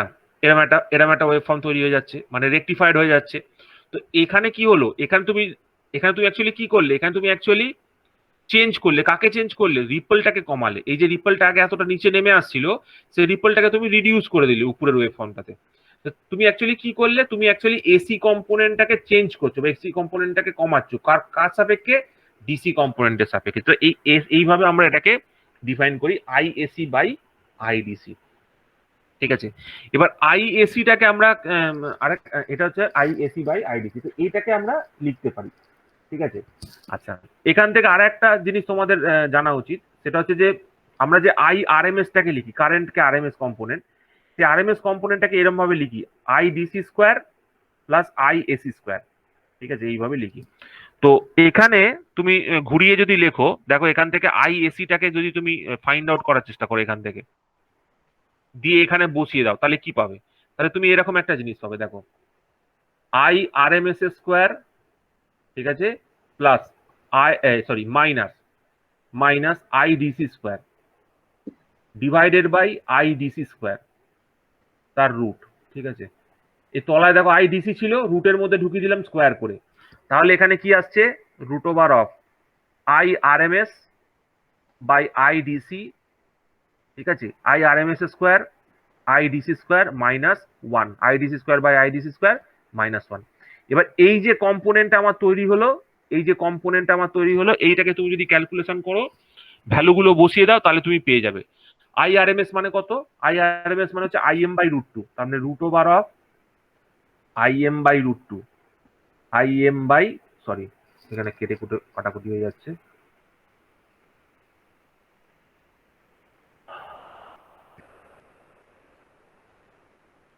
আইএম বাই রুট 2 তার হোল স্কোয়ার করো, আর আইডিসি মানে কত, 2IM বাই পাই তার হোল স্কোয়ার মাইনাস 1। ঠিক আছে, তার মানে এখান থেকে তোমরা একটা জিনিস বুঝতে পারছো যে এখান থেকে কি লিখতে পারছি, এখান থেকে যদি আমি একটু ঘুরিয়ে এখানে লিখি, এখান থেকে কোথায় লিখবো, এখানে লিখছি, এখান থেকে যদি আমি এখানে লিখি তাহলে কত হচ্ছে, দেখো উপরে চলে যাচ্ছে পাই স্কোয়ার, নিচে পড়ে আছে 4 আর নিচে পড়ে আছে 2, তার মানে এরকম হয়ে যাচ্ছে রুট ওভার অফ, উপরে গেছে পাই স্কোয়ার, নিচে আছে 4, 2 স্কোয়ার মানে 4 আর 8, মানে পাই স্কোয়ার বাই 8 মাইনাস 1, এইটা হচ্ছে গিয়ে আমার কাছে রিপল ফ্যাক্টরের ভ্যালু। ঠিক আছে, পাই স্কোয়ার বাই 8 মাইনাস 1, এটা হচ্ছে গিয়ে রিপল ফ্যাক্টরের ভ্যালু। তো এর রুট করে দেখো কত আসছে, পাই স্কোয়ার বাই 8 মাইনাস 1, এটাকে রুট করে দেখো কত অ্যান্সার আসছে, বলো রিপল ফ্যাক্টর কত হবে? স্যার বলছি ওই IM by root 2 whole square ওইখানটা কি লিখেছেন? এটা লিখেছি IM by root 2 whole square divided by 2IM by pi তার whole square, divided by 2IM by pi তার হোল স্কোয়ার, তারপর মাইনাস 1 আচ্ছা ওইখানে ভি এভারেজ আরএমএস এর টার্ম, হ্যাঁ আইআরএমএস আর আই এভারেজ আইডিসি, হ্যাঁ আইডিসি টার্মসে। এখানে কত হচ্ছে বলো, এই পাই স্কোয়ার বাই 8 মাইনাস 1 এর ভ্যালুটা কত আছে বলো, এই রুট করলে এটা কত আছে বলো, ক্যালকুলেটর ব্যবহার করে বলো এটা কত আছে, rectifier efficiency, ripple factor sorry, rectifier efficiency বলছি, রিপেল ফ্যাক্টর।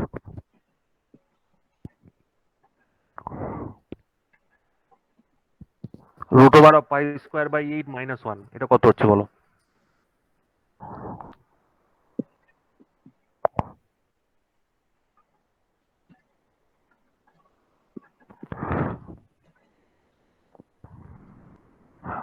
বলো রে, তাড়াতাড়ি বল, আমার কাছে ক্যালকুলেটর নেই। এটা কত হচ্ছে বল, pi square by 8 minus 1, sir 0.48। 0.48 জানি না, তাই হবে হয়তো। দেখো এখান থেকে আমি একটা জিনিস ড্র করছি, পরের পেজে চলে যাচ্ছি, একটু ওয়েট করো। ঠিক আছে, দেখো আমরা যে এফিসিয়েন্সিটা বার করলাম, সরি রিপল ফ্যাক্টরটা বার করলাম, রিপল ফ্যাক্টর মানে কত বার করলাম, আইএসি বাই আইডিসি, তাই তো? তো এখান থেকে আমাদের ঘুরিয়ে ফিরে কি এলো, root over of IRMS square, তাই তো? এরকম এলো তো, আইআরএমএস বাই আইডিসি তার হোল স্কোয়ার মাইনাস 1, তাই না? এরকম এলো তো, তাই লিখলাম তো রে, কোথায় গেল, হ্যাঁ I R M S square by IDC square minus 1। দেখো এটা আমরা বার করেছি হাফ ওয়েভ রেকটিফায়ারের জন্য। কত বেরোলো? হাফ ওয়েভ রেকটিফায়ারের, সরি ফুল ওয়েভ রেকটিফায়ারের জন্য বার করলাম। কত বেরোলো? 0.48। আমাকে বার করে দেখাও হাফ ওয়েভ রেকটিফায়ারের জন্য কত হবে। হাফ ওয়েভ রেকটিফায়ারের জন্য কত হবে? ডিভাইডেড বাই 2 করে দিলে হবে? না, হবে না, ঠিকভাবে করো। বলো আরএমএস এর ভ্যালু কত হয়? আইএম বাই 2 হয় না? আইএম বাই 2 হয় আরএমএস এর ভ্যালু। আর আইডিসি এর ভ্যালু কত হবে? আইএম বাই পাই, তাই না? হ্যাঁ, এটা হ্যাঁ, স্যার হাফ ওয়েভের জন্য বার করছে। এটা হাফ ওয়েভের জন্য বার করছি।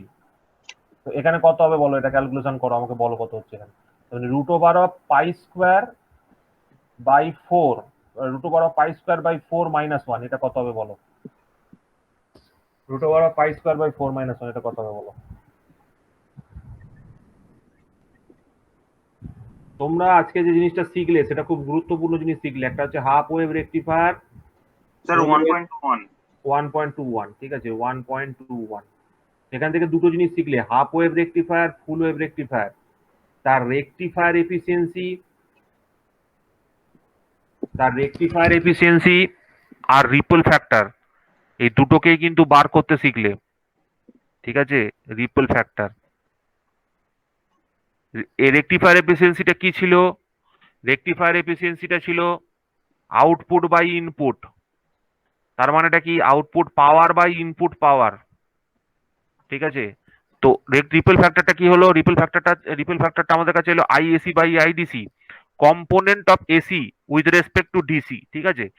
কারণ রিপলটা কার রেসপেক্টে? রিপলটা হয় ডিসি রেসপেক্টে। আমরা দরকার কি ছিল? এরকম ওয়েভ ফর্ম দরকার, কিন্তু আমার কাছে আসছে কি রকম? আমার কাছে এরকম আসছে। তার মানে ডিসি সাপেক্ষে এসি কতটা আছে? এসি বাই ডিসি, এই রেশিওটা। তো এখান থেকে দেখো ভ্যালু কত আসছে বলো। রেকটিফায়ার এফিসিয়েন্সি হাফ ওয়েভ রেকটিফায়ারের জন্য 40.6%, ফুল ওয়েভের জন্য 81.2%। দেখো এখানে রিপল ফ্যাক্টর, দেখো ripple factor for half wave rectifier বেশি আসছে 1.21, আর ফুল ওয়েভের জন্য কত আসছে? 0.48, ঠিক আছে। দেখো এটা কিন্তু শর্ট কোশ্চেনে আসে, ইম্পর্টেন্ট শর্ট কোশ্চেন, ঠিক আছে। সব শর্ট কোশ্চেন ফর এসএসসি জেই, ঠিক আছে। খেয়াল রাখবে কিন্তু জিনিসটা। দেখো এখান থেকে তোমরা একটা কনসিডারেশন কি পেলে? একটা কনসিডারেশন হচ্ছে যে rectifier efficiency for half wave rectifier is less but ripple factor is more. Full wave rectifier efficiency বেশি, ripple factor is less. আর আমাদের সবসময় কোনটা কম দরকার? আমরা সবসময় দরকার রেকটিফায়ার এফিসিয়েন্সি যেন ভালো হয় আর রিপল ফ্যাক্টর যেন কম হয়, ঠিক আছে। আমরা সবসময় চাই রিপল ফ্যাক্টর কম হোক। রিপল ফ্যাক্টর যদি কম হয় তাহলে কি হবে? বেশি স্মুথ কার্ভ পাবো, মানে স্মুথ কার্ভ, ঠিক আছে, স্মুথ কার্ভ। রিপল ফ্যাক্টরটা কম। আর যদি রিপল ফ্যাক্টর বেশি হয় তাহলে এরকম প্রচুর রিপল আছে, ঠিক আছে। তো বেশি রিপল আমরা কোথায় দেখতে পাই? বেশি রিপল আমরা দেখতে পাই হাফ ওয়েভের জন্য, কারণ এরকম একটা ওয়েভের পর এরকম একটা ব্ল্যাঙ্ক থাকে। তো এর nature is quite less as compare to, এটা এসি থেকে অনেকটা দূরে আছে as compare to this one. এটা এসি থেকে অনেকটা কাছাকাছি, ঠিক আছে। তো এটা ডিসি থেকে অনেকটা কাছাকাছি, মানে এটাকে ডিসি তে কনভার্ট করা অনেক সহজ কম্পেয়ার টু দিস ওয়ান। ওই জন্য রিপল ফ্যাক্টর বেশি, এর রিপল ফ্যাক্টর কম। দেখো বুঝতে পারলে কিনা বলো। তো আজকে আমরা এখানেই শেষ করব। কার কোনো কোশ্চেন থাকলে জিজ্ঞেস করতে পারো। স্যার আগের দিন আপনি সেই একটা কোশ্চেন করেছিলেন যে 120 ওয়াট ইনপুট হচ্ছে আর 40 ওয়াট আউটপুট হচ্ছে, তো বাকি এনার্জিটা কোথায় চলে গেল? কোথায় চলে গেল বলো তো।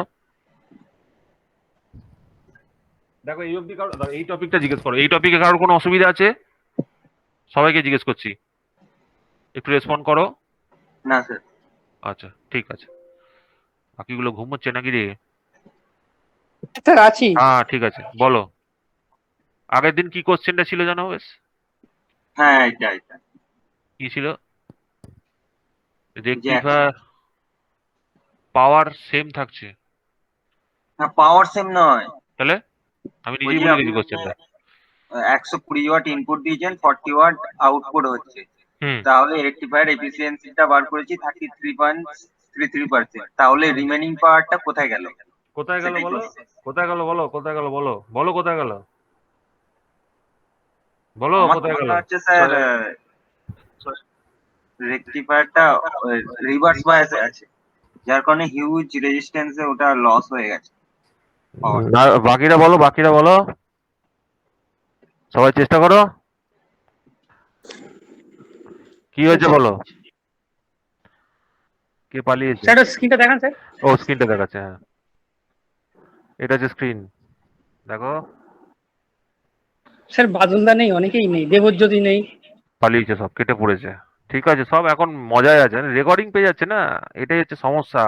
সুবিধার এই একটা সমস্যা, জানিস তো। যাই হোক, তো ওদের হয়তো কোনো প্রবলেম হয়েছে। আছি স্যার। ওরা বোঝে না স্যার, বাদ। হ্যাঁ বলো, এটা মেন কারণটা কি বলো, মেন কারণটা একটাই বলো, এর মধ্যে অনেক রেজিস্ট্যান্স আছে, তার মধ্যে লস হবে, আর কি? এখানে আর অন্য কিছু আছে নাকি? এখানে কনভার্সন এফিসিয়েন্সি কম হয়ে যাচ্ছে কেন? কনভার্সন এফিসিয়েন্সি পুয়ার হওয়ার ফলটা কি? ভেতরে 14 ঘন্টা রেজিস্ট্যান্স লাগিয়ে রেখেছো, ডায়োডের মধ্যে ড্রপ হচ্ছে।